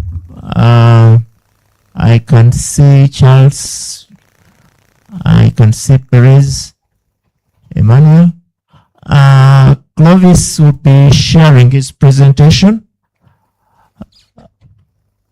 Clovis's presentation is about biomass yield and nutritive value of mulberry and Guatemala grass.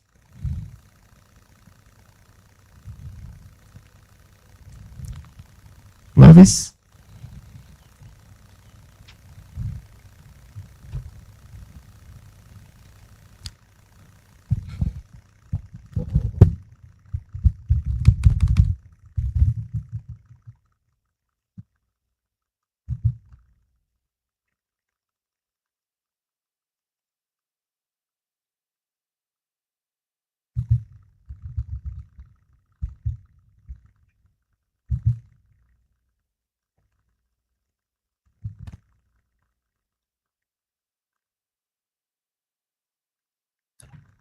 Are you seeing my screen? Yes, Clovis, please go ahead.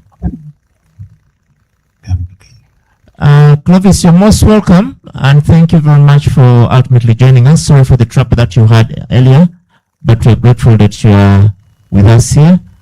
You have about 10 minutes to share your presentation. We have a large audience here, anxious to listen in to you. The floor is over to you, Clovis. Thank you. Oh, thank you very much, Dr. Jacob, for giving me this opportunity to have this large audience to attend to my presentation. And my presentation is a paper which addresses two objectives of my PhD research. And this one particularly is about the biomass yield and nutritive value of mulberry leaves and Guatemala grass, implications for formulation of a low-cost, well-balanced rabbit feed.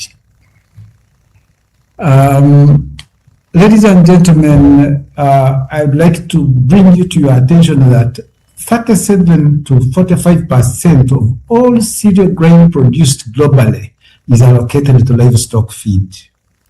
And soybean meal alone accounts for about 75% of all protein used in compounded livestock rations worldwide. And in East Africa, this soybean cake is sometimes supplemented with silverfish for commercial pig and poultry sectors. And in Uganda, commercial rabbit feed pellets cost so highly, actually between 25 and 55,000 Uganda shillings per 20 kilogram bag. And when it comes to Western Uganda, because of the long and bad roads, it even becomes more expensive. And this actually makes the feeds of such kind to be very expensive. And this is compounded by them being competed for by humans and livestock, because humans use them as food and livestock use them as feed. But in agroecology, we still think that there are good alternatives that can provide the same nutrients which are not competed for as food. And here we tried to get the nutrients that one can get from soya and maize, from mulberry and Guatemala grass. This is the Guatemala grass, and that is the mulberry that we are seeing. And this is in the effort to make a sustainable, low-cost feed. And we are trying to address a problem, a research problem of the feeds being very costly.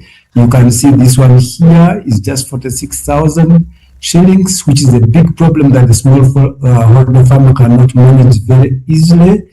And this certainly is being caused by the competition between livestock feed and human food.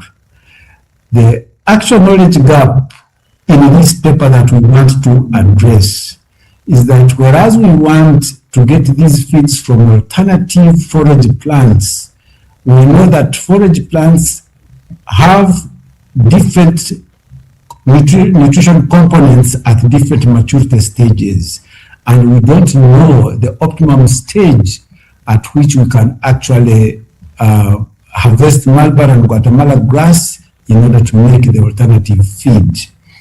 But at the same time, we also don't know the most appropriate ratios of mixing the mulberry and Guatemala so that we can make very good nutrient balanced rabbit diets.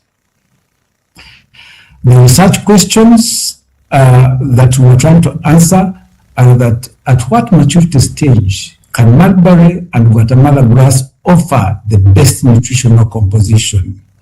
And what ratio of mulberry to Guatemala grass best meets the nutrient requirements of rabbits? And then what production parameter should be considered in order to keep the composite rabbit feed of mulberry leaves and Guatemala grass well balanced but remains at low cost? Our overall objective is to formulate a low-cost, nutrient-balanced rabbit feed using mainly non-food resources.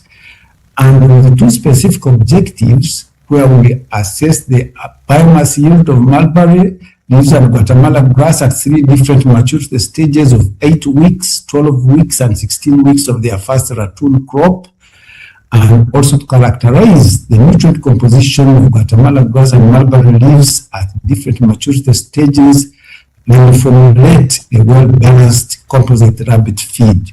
Here we are trying to address these two things, forage evaluation and feed formulation, as the two objectives of the main bigger PhD research, which will involve the digestibility trials, growth performance, and meat quality assessment. Here in this paper, we are actually addressing these two alone. The study was done at the FFF Agricultural Research and Demonstration Center in Western Uganda, and for the field trials, field equipment was actually used, but then we also had some lab analysis where we used lab reagents, and for proximate analysis of the nutrient contents of these forages, we actually analyzed the moisture content, crude protein, crude fat, carbohydrates, and fiber.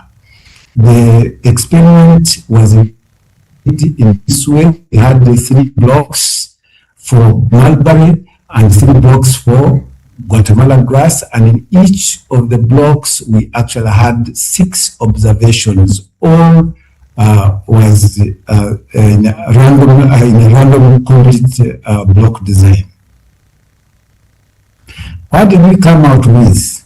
We actually found out that yield increased significantly with maturity. As the plants could become older, we would actually get a lot of yield, the biomass, and Guatemala was in the range of 15.5 to 25.9 tons per hectare fresh biomass, and when computed to dry matter, it would come to 8.6 to 12.5.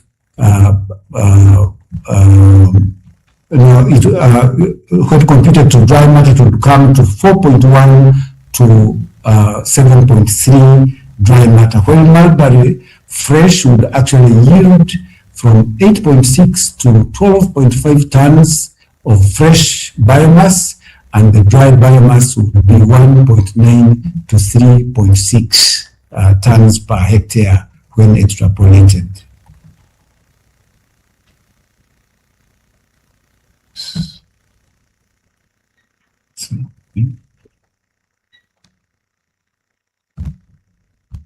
When we went to the lab for approximate composition of nutrients of mulberry and Guatemala grass at different maturity stages, we found out that protein declined with as the forage plants could actually get advanced in age, but the fiber could increase.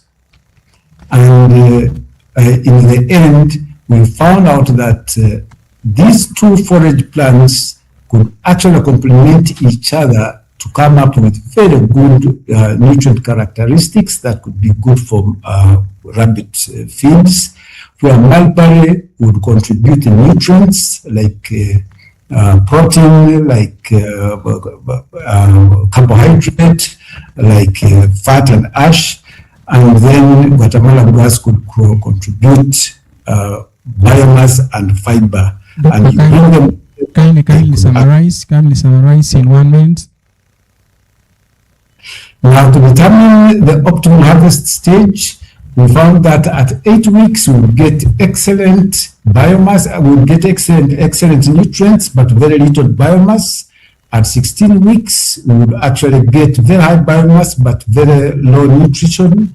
But at 12 weeks, we would actually get the best compromise. And when we came to feed formulation, we've actually found that even when we had to have those, we had to give it some supplements, and we thought of using the black soldier fly larva meal and the Pachira aquatica to supplement what was already in the forage in order to get a very well balanced pelleted rapid feed. In conclusion, we found that the high biomass yield per unit area can lower the cost of the resultant feed. There was the biomass yield increase with maturity, protein decreased while fiber increased with maturity. Malbar and Guatemala grass have complementary nutritional attributes, and the 12-week harvest stage offers the best balance between yield and quality. And the novelty of this study is that this study developed a sustainable forage-based rabbit feed using Malbar and Guatemala grass as the main ingredients. It minimized the food feed competition and integrated and utilized resources like Pachira aquatica seed meal and black soldier fly larva meal, and it established the relationship between forage maturity and feed quality to optimize harvesting timing. And this is the prototype that we actually came up with, and this study moves beyond forage characterization by generating the evidence needed to formulate and validate a locally sourced nutrient-balanced rabbit feed based on mulberry and Guatemala grass, and all the associated attributes are likely to keep the costs low so that it contributes to the smallholder farmers' sustainable development. And for future research, we shall actually test that prototype through the disability trials and the growth performance evaluation and meat quality. I would like to acknowledge Mountains of the Moon University, Uganda Matters University, Triple F Agroecology Research Center, Jaramogi Oginga Odinga University of Science and Technology, Akalisa Mainstream Projects for all what they have contributed to make this research a success. Thank you. Thank you very much, Clovis, for that wonderful insight about your work. Before you joined, we had planned a session for biochar, and maybe I'll be picky since you're online, and we finalize if there are any questions, comments towards Clovis's presentation, so that we can just stay with the team that is physically in space. Any short, quick questions to Clovis? Okay, let's start here. All right, once again, I'm Karen Biamukama. So I have a simple question to Mr. Clovis. Yeah, his study compares the biomass yield and the nutritive value of the Morus alba and the Guatemala grass. Yeah, how did you, Mr. Clovis, how did you control environmental factors such as soil fertility, rainfall, harvesting internal and the plant maturity to ensure that the differences observed were due to the species themselves rather than the external conditions? Thank you. Yeah, thank you, Clovis, for the good presentation. Fred Kabi is my name. It was a very nice presentation, though you took long to let us know whether you are working with Morus alba or Brosnaceae papyrifera, but later on you did it, which was very good, but we were asking questions. So my question is, what do you mean when you say yields increased significantly with maturity, especially when you later on says that you really wanted to optimize harvest stage? So what statistical procedures did you use to be able to get the optimal harvest stage? And then secondly and last one, what kind of protein did you see in Moras Aluba, especially when you say it is very good for the nutrition of rabbits. Thank you very much. Okay, the last one.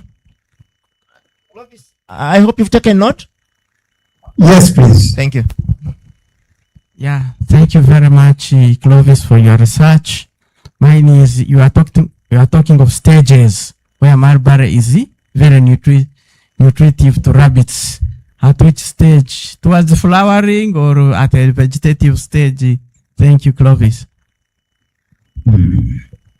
Thank you, Bruce. Clovis, I'll hand over to you to address those queries and comments. Oh, yes. Thank you very much. Really, these were very insightful questions. John wanted to know how I controlled the environmental factors.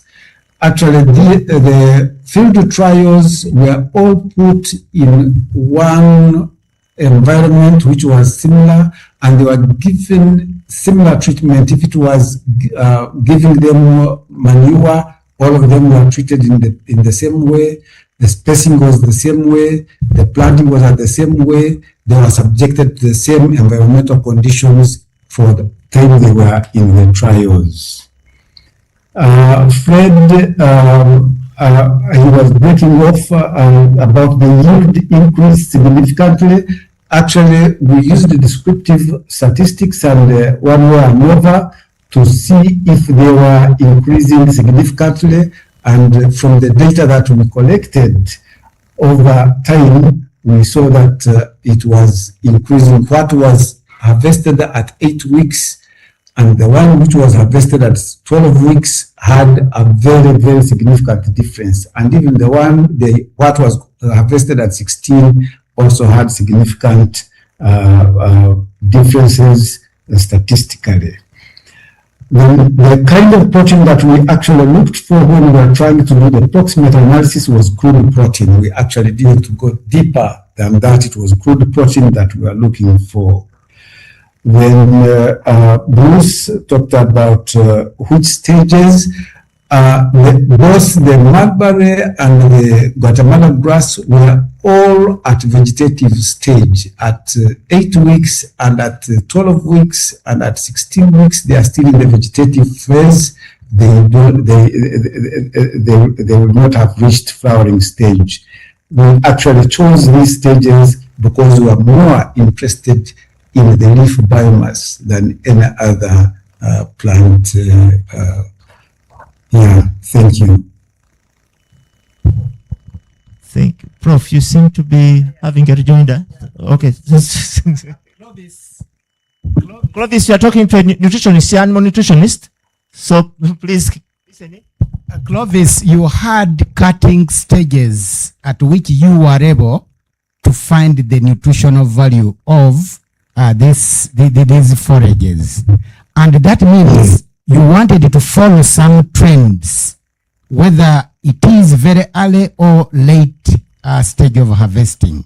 So how do you manage to get the optimal level of cutting by comparing this, like a multiple comparison, rather than using the trend analysis, where you could maybe use polynomial orthogonal contrasts in order to optimize? So I'm just worried how you could be able to use your method to be able to see that actually the crude protein decreased with increasing cutting frequency or time of harvesting.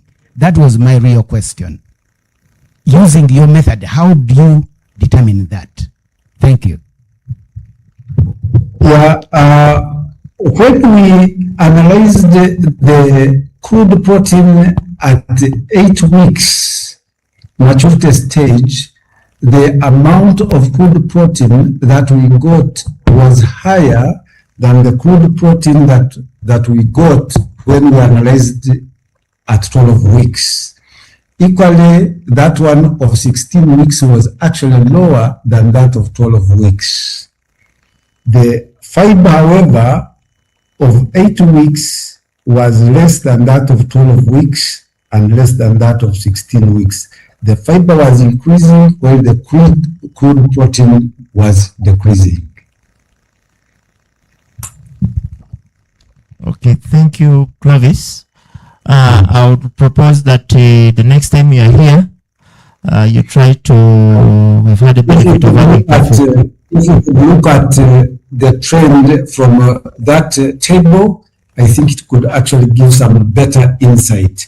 You can see that Guatemala grass mulberry at week 8 of maturity stage, it was giving 19, and at 12 it was giving 17.5, and at 16 it was giving 16.49. This was showing a decreasing trend in terms of crude protein. But when you look at the fiber, you can see the fiber was 4.4, 8.7, 14.4. It was on the increasing trend. Thank you, Clovis. I still propose that when you come in the physical space, I think we shall have to link you up with Prof so that you can have a one-on-one to try to see how better to move on with the work. Thank you very much for sharing the insight and for the patience you had waiting on us. I'll release you, Clovis. A round of applause to Clovis, then we get back to the physical room. I just want to confirm that the last biochar is set. All right, please get us there so that we get into the discussions. The other panelists have been waiting for quite long. Thank you. Okay. Now I need to go. Clovis, don't have to go. Please keep on and keep listening to the last presentation we're having, not least. Last is Ebenezer. I have another presentation in group 2. All right, please. I'll release you to go, please. Thank you for joining. Yes. Ebenezer, we are waiting and we'll be glad that you. Yes.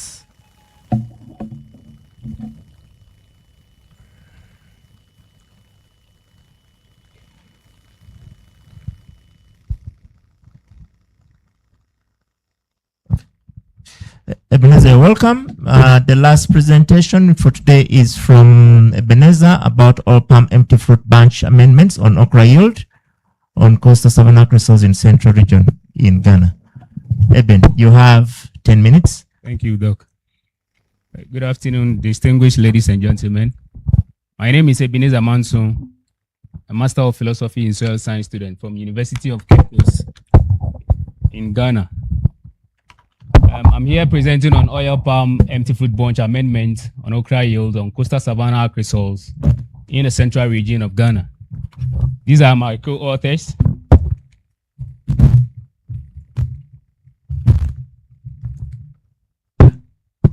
So, agriculture being the cornerstone of Ghana's economy with a significant portion of the population engaged in farming activities.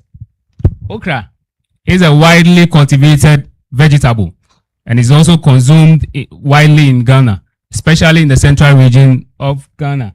Agriculture in Ghana, particularly in the coastal savanna regions, faces significant challenges related to soil fertility, degradation, which directly impact crop productivity and food security. Coastal savanna agrisoils are mostly dominated by haplic agrisoils. When you say haplic agrisoil, it specifically talks about highly weathered soils that are acidic and they are low in soil biophysicochemical properties. For example, they are low in nutrient, low in water holding capacity, low in cation exchange capacity, and the rest.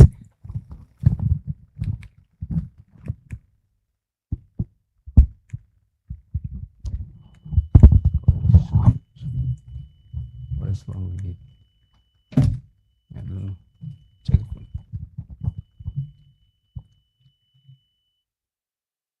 There's a problem with the battery. With the battery. See if you can change it for me.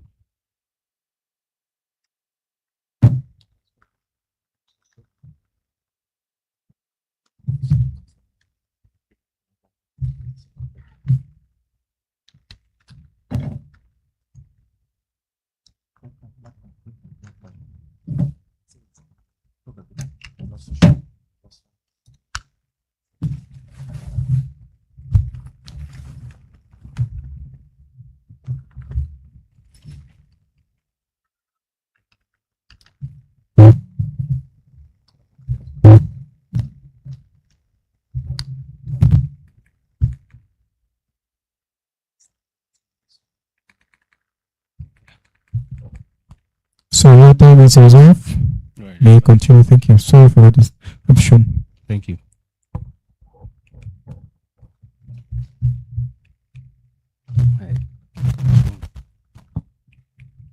Okay. I think it's a problem. Battery or something. Problem with the battery. That's fine.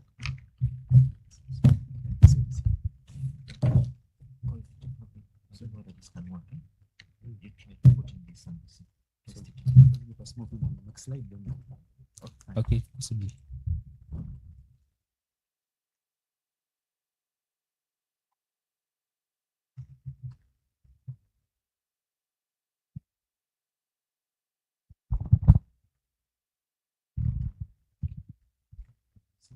No.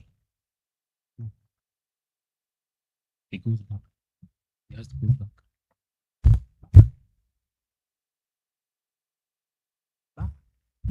Hello? Hello, Lubega? May you take the slide back? Again? Again? Again? Yes, right there. Thank you. Please. I think there's another one. Again, one more time, please don't leave the screen. I think we shall have to communicate as we must. All right, please. Good. So as I said, coastal savanna agricultures are mostly constrained with soil biophysical chemical properties. For example, low in organic matter content, low in cation exchange capacity, low in soil fertility, and the others. So Ghana being a significant producer of oil palm, leading to substantial quantities of empty fruit bunch as a byproduct of palm oil processing. Concurrently, the begoing oil palm industries in Ghana generate substantial quantities of agricultural waste, and these are often underutilized, leading to environmental concerns associated with their disposal. So most of the times, most of these oil palm industries, after processing the oil palm, they leave the empty fruit bunches just on the environment, and these empty fruit bunches are going to decompose, and when they decompose, they release a lot of greenhouse gases that cause global warming. And also, during decomposition, they release certain leachate, that this leachate gets into the soil, of which the soil is served as a source and also a sink. So the soil takes up this leachate, gets into our groundwaters, and also cause the detrimental effects to plant.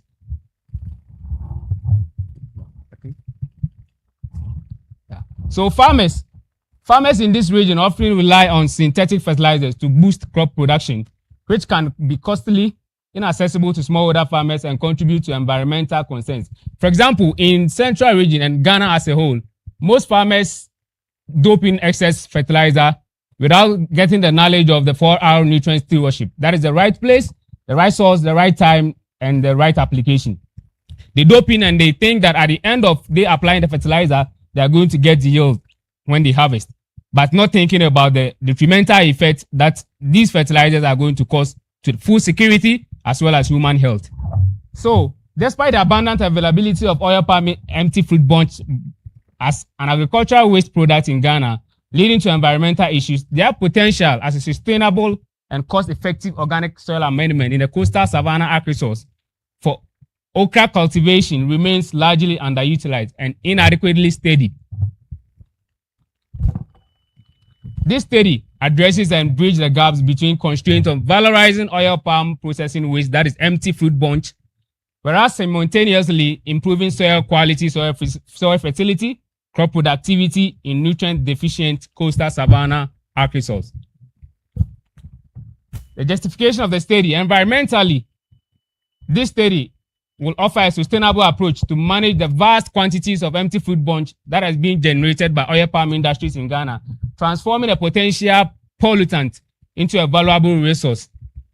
And economically, improved soil fertility and increased okra yield translate into higher incomes for smallholder farmers and provide cost-effective organic fertilizer alternative for farmers, enhancing their livelihood and also contributing to rural economic development. Agronomically, studies have demonstrated that empty fruit bunch amendment, particularly in the form of biochar and compost, significantly improve soil biophysical chemical properties, which are critically low in coastal savanna agriculture. By improving soil health and crop productivity, empty fruit bunch amendment now help bridge these yield gaps, leading to the development of region-specific recommendations, promoting the adoption of empty fruit bunch amendment, improves the environmental stewardship, of which we are going to take these empty fruit bunches, we generate them into empty fruit bunch biochar or empty fruit bunch compost. So when we do that, the excess of empty fruit bunch that is being dumped into our environment now reduces. And also, it also promotes the adoption of empty fruit bunch amendment and also improves environmental stewardship, reduce reliance on expensive inorganic fertilizer, of which farmers are not able to afford. And also, it fosters more resilient and sustainable agricultural systems in the central region.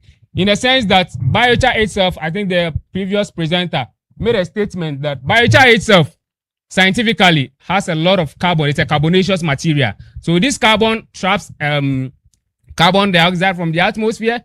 It keeps it, it locks it in the soil, and also prevents other greenhouse gases from leaving the soil to the atmosphere with a process that we call carbon sequestration. So biochar itself enhance effective and facilitate carbon sequestration in our environment, thereby reducing the global warming, which causes climate change that we are in currently. The objective of the study, the overall objective of this research is to assess the impact of different application rates of oil palm empty fruit bunch amendment on okra yield in coastal savanna agriculture in the central region of Ghana. The methodology, the study area is the A.G. Carlson Technology Center at the University of Cape Coast, Central Region, Ghana. We have a climate, the temperature being 23 to 32. That's the temperature range. Annual rainfall 750 to 1,100. We have the coordinates being stated over there. Experimental design, randomized complete block design just to check soil variability among these study area. And also we have I have 4 blocks, and the plot size are 3 by 3, planting distance 60 by 40. That is a standard that is being used by farmers in Ghana. And we have a sowing depth of 5 centimeters. So the mix for the empty fruit bunch compost, we mixed it with poultry manure at a ratio of 1:1.5. And carbon and nitrogen content of this poultry manure were determined. And we had 35.84% and 1.55% respectively. We also had EFB, that is empty fruit bunch biochar, and empty fruit bunch compost, equally having moisture content of 10% and 11%. The reason why we check this moisture content is just to determine the amount of water that is in the biochar as well as the amount of water that is in the compost. So that before application, when we are applying, we factor in this moisture content, then we use it for the calculation. Depending on the plot size as well as the moisture content that we have, we factor in these 2 factors, then we use it for the calculation in order to know the exact amount that we are going to apply so that we will not lose the quantity of EFB biochar or EFB compost that we are to apply. Okay, so this is my experimental layout, 4 blocks with 7 treatment, of which I have 2 meters spacing between each block and 1 meter spacing between the plot. We have the chemical profiles, that is the properties of the EFB biochar as well as the EFB compost after laboratory analysis. So we have pH being 9.9 being alkaline. We have that for biochar also 8.1. We have nitrogen for biochar being lesser, of which we know that biochar is more of carbonaceous material. So it has a higher total carbon being 44.8%. So these are some pictorial illustrations of how the whole thing started. We sourced these empty fruit bunches from some oil palm plantation companies in the central region. That is a Chufu Plus oil palm plantation. With a tricycle, we conveyed it to University of Cape Coast. We did the drying. We did a cutting also myself to a certain size that is 5 centimeters long. Then before charring, we have these barrels, of which beneath the barrels, we've created some for... Okay. Colleagues online, may you just mute, please? We've created some holes for less oxygen. That is the pyrolysis process, burning in the presence of less oxygen. Just a minute. Colleagues online, we just request that you mute. We are getting disruptions. Thank you for being kind. So after setting up, we put in all these empty fruit bunches that we've shredded into certain sizes. We light it with the matches, then we cover it with a lid. You see the flame coming, very whitish or powdery in nature. As it starts burning, it gets to a point that you see the smoke being flame. You are not going to see this cloudy nature. Eben, I'm giving reference you summarize. So these are the product that we obtain. That is a empty fruit bunch biochar. Then we also drying it just to remove excess water. This is the compost, empty fruit bunch compost that we check temperature during all the thermophilic stages, mesophilic stages, as well as the maturity phases. These are plot illustrations. I mean, after clearing, we did some plot demarcation. Then we did amendment application. So these are EFB, empty fruit bunch biochar, that we applied uniformly within each plot. Then we incorporate it using a hoe into the soil. After incorporating it, we leave it for 2 weeks for mineralization to take place. And within the 2 weeks, we make sure we apply water when there is no rainfall, because microbial decomposition needs water. Water is a factor for microbial decomposition to be facilitated. So these are my plot after we incorporating everything. We planted and we have some okra seeds being emergent, sprouted. We have some flowers showing. And these are the pots that we harvested. These are some parts of it. So these are pictorial views of the pots that I harvested. And we did some weighing also. So these are my results. Concerning the results, pots per plot. When you check the pots per plot across treatment were significantly different. But when you check that of weight per plot or weight that we had per hectare, you can see that it's not significantly different. They are almost the same.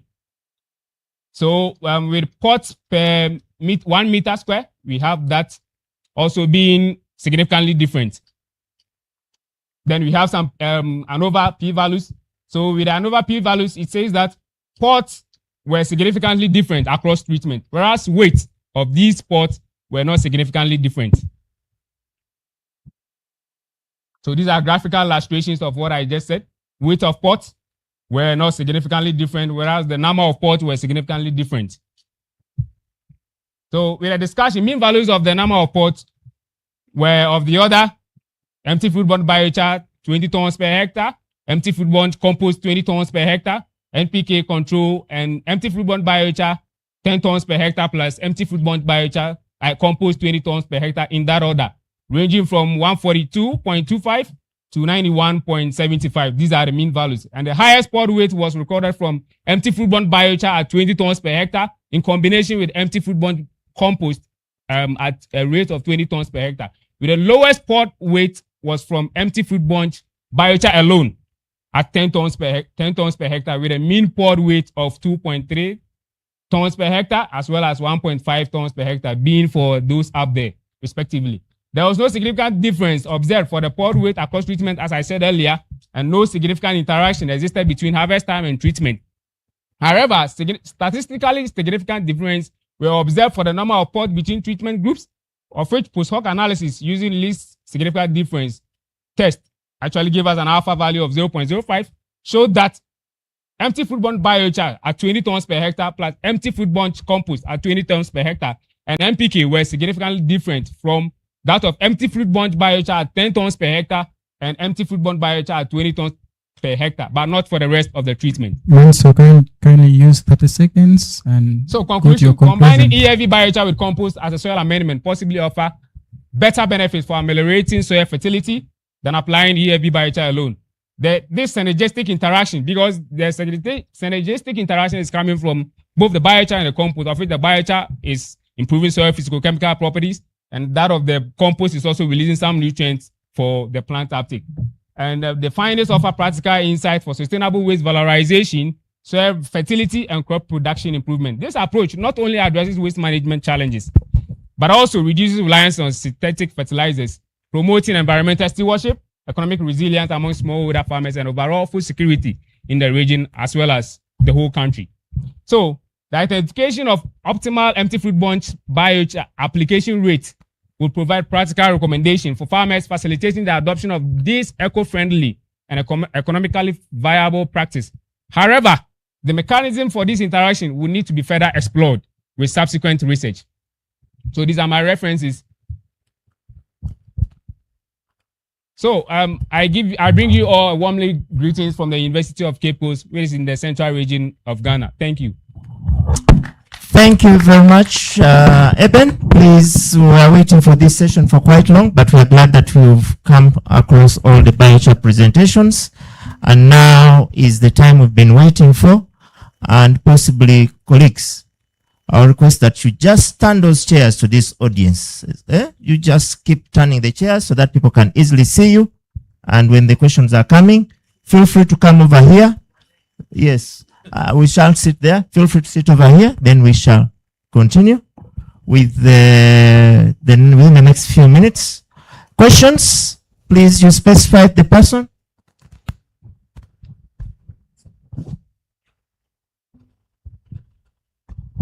Thank you, Ebenezer. There's where you talked of a ratio, mixing a portrait 1 to 1.5. I don't know, how did you come to determine that ratio? Thank you. Thank you. Thank you, the presenters of biochar. Now, this is a more of farmer-oriented question, and it's not specific to everyone, but you can answer. So we've seen this working at experimental level and from on farm, but I know, like, there have been so many experiments. Myself, I've done one, but when we do these experiments and we tell farmers, so this works, but they don't adopt. So maybe going forward, or what do you think can we do to make sure that what works is adopted by farmers? That's one. This other question is also to almost every one of you. So you've done these experiments from a single location, but sometimes the performance of these amendments can be influenced by environmental factors at play in that specific location. So how would you convince a farmer, let's say in Churumura, who's living in a different environment as compared to Fort Portal, that this works? Thank you. Thank you very much. The first question was to nobody, but to everybody. Yes. And the second one was... Even the second one. Yes. Please, to talk here. Then I think that was Elias. Then this gentleman. Please, they reminded me about our lunch, so people will be moving in. Let's be very brief and precise with the question so that we optimize the time.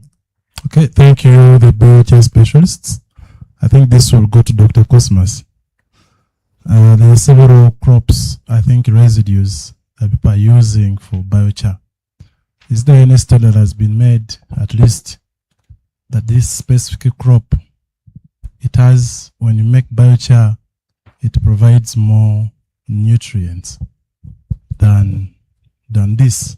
Because I've seen many doing it with maize residues. Now I've seen the gentleman from Ghana, palm oil, others might get other crops. So is there any study that has been made to specify a certain type of crop?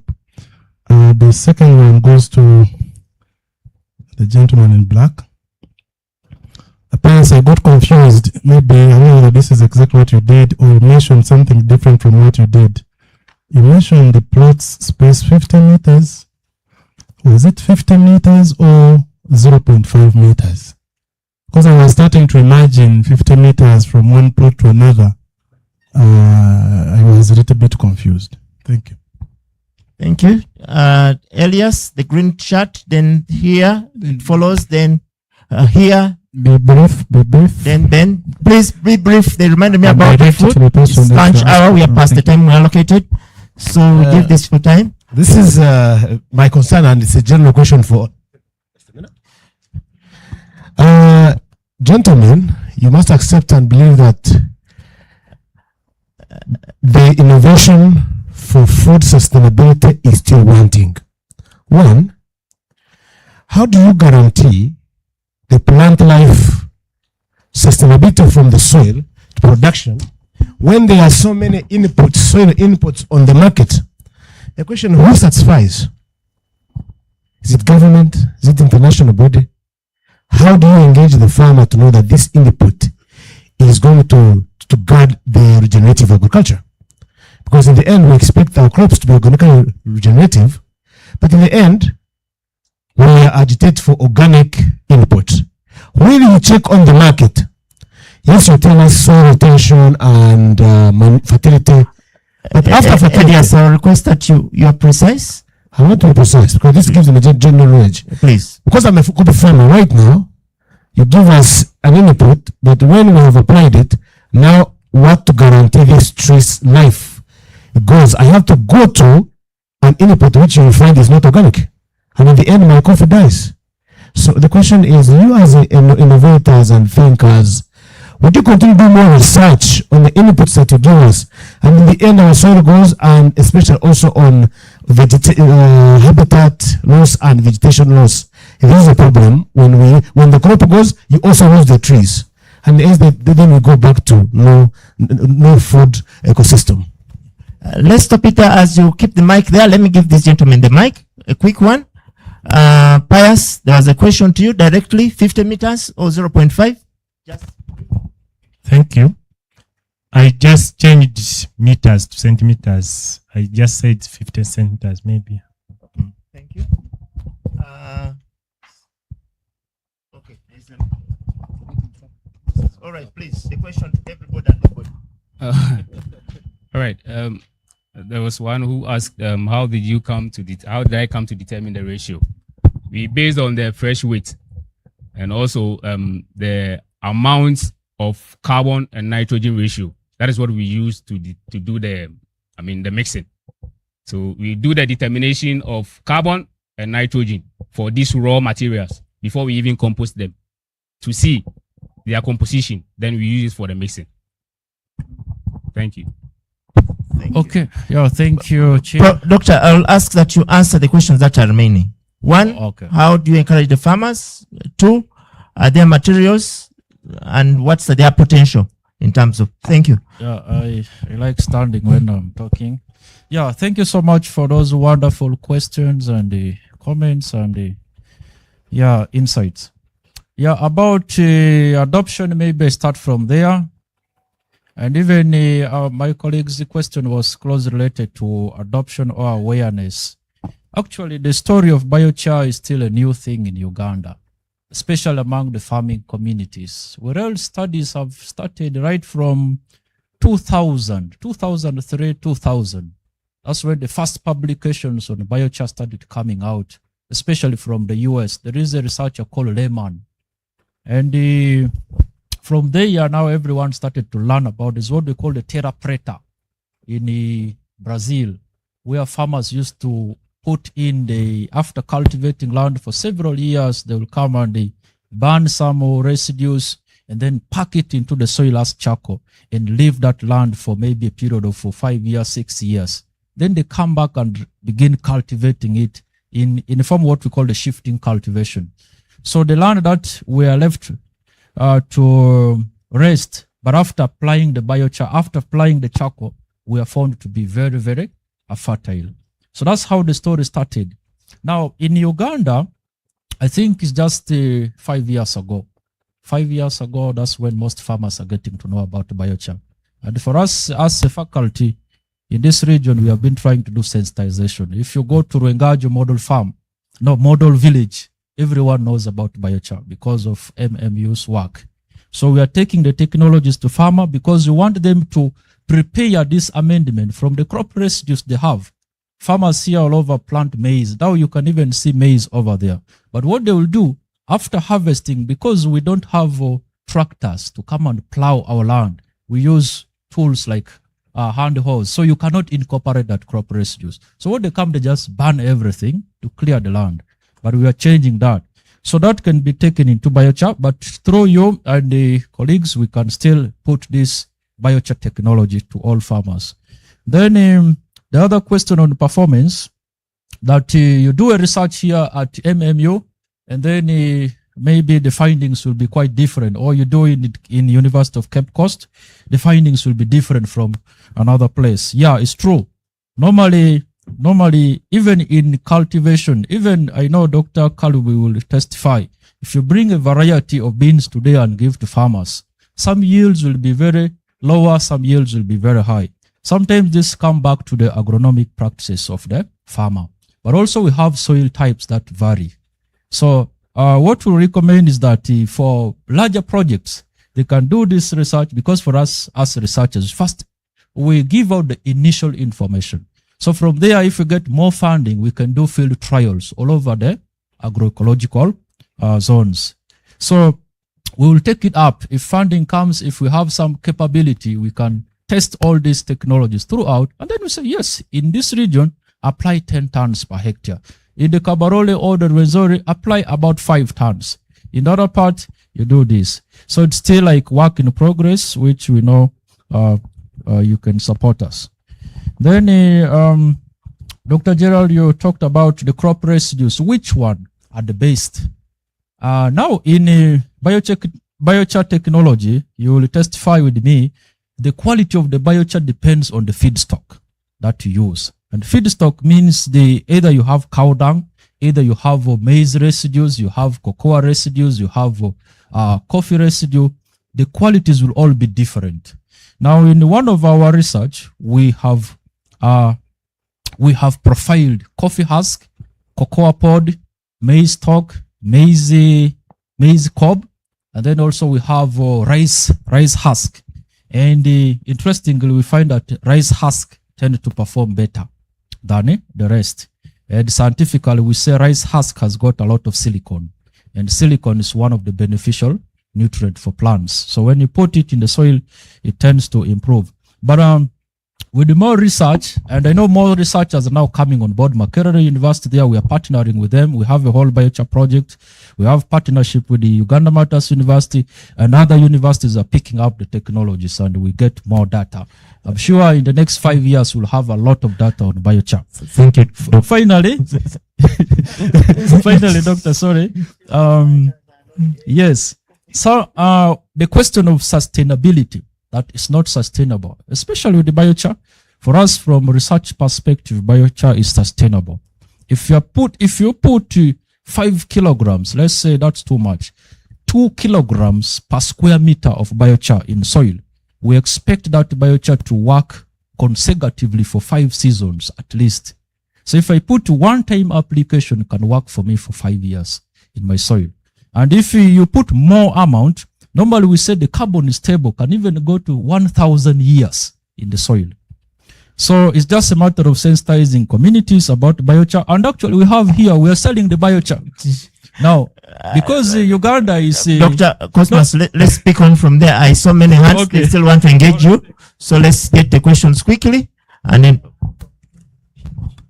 Okay, thank you very much. My question goes to Dr. Cosmas. We believe that our research has to serve the farmer, the lay farmer. Yes. My question is, we need to, according to the presentation, that it is saying application of biochar and cow manure. But according to you, doctor,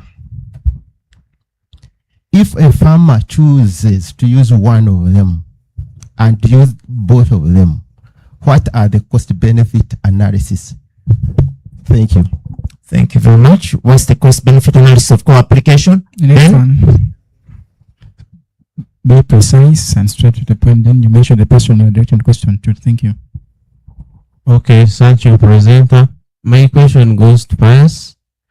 You've talked about, you said the experiment, but my question is, how many seasons did you do that experiment to be able to have a comparative advantage? Thank you. Thank you very much. How many seasons? Oh, over there, Francis? Maybe they first get that. No, let them get it, Francis. Right. Yes, thank you, biochar team, for the wonderful presentations. Mine goes to Dr. Cosmas. From your findings, you mentioned that the use of cow dung alone and a combination of biochar and cow dung was not statistically significant. So the concern there is we are developing these technologies for our farmers, and our farmers normally like simple things. So when you say that the cow dung alone and the combination, there's no difference, then the farmer will choose to use cow dung alone. But you also mentioned that there is an added advantage or another value for a combination of biochar and cow dung. That is the emission of the greenhouse gases. So do you have a component of sensitization where you educate these farmers that when you use biochar, then the emissions to the environment are very low, and then you are achieving two things at the same time. You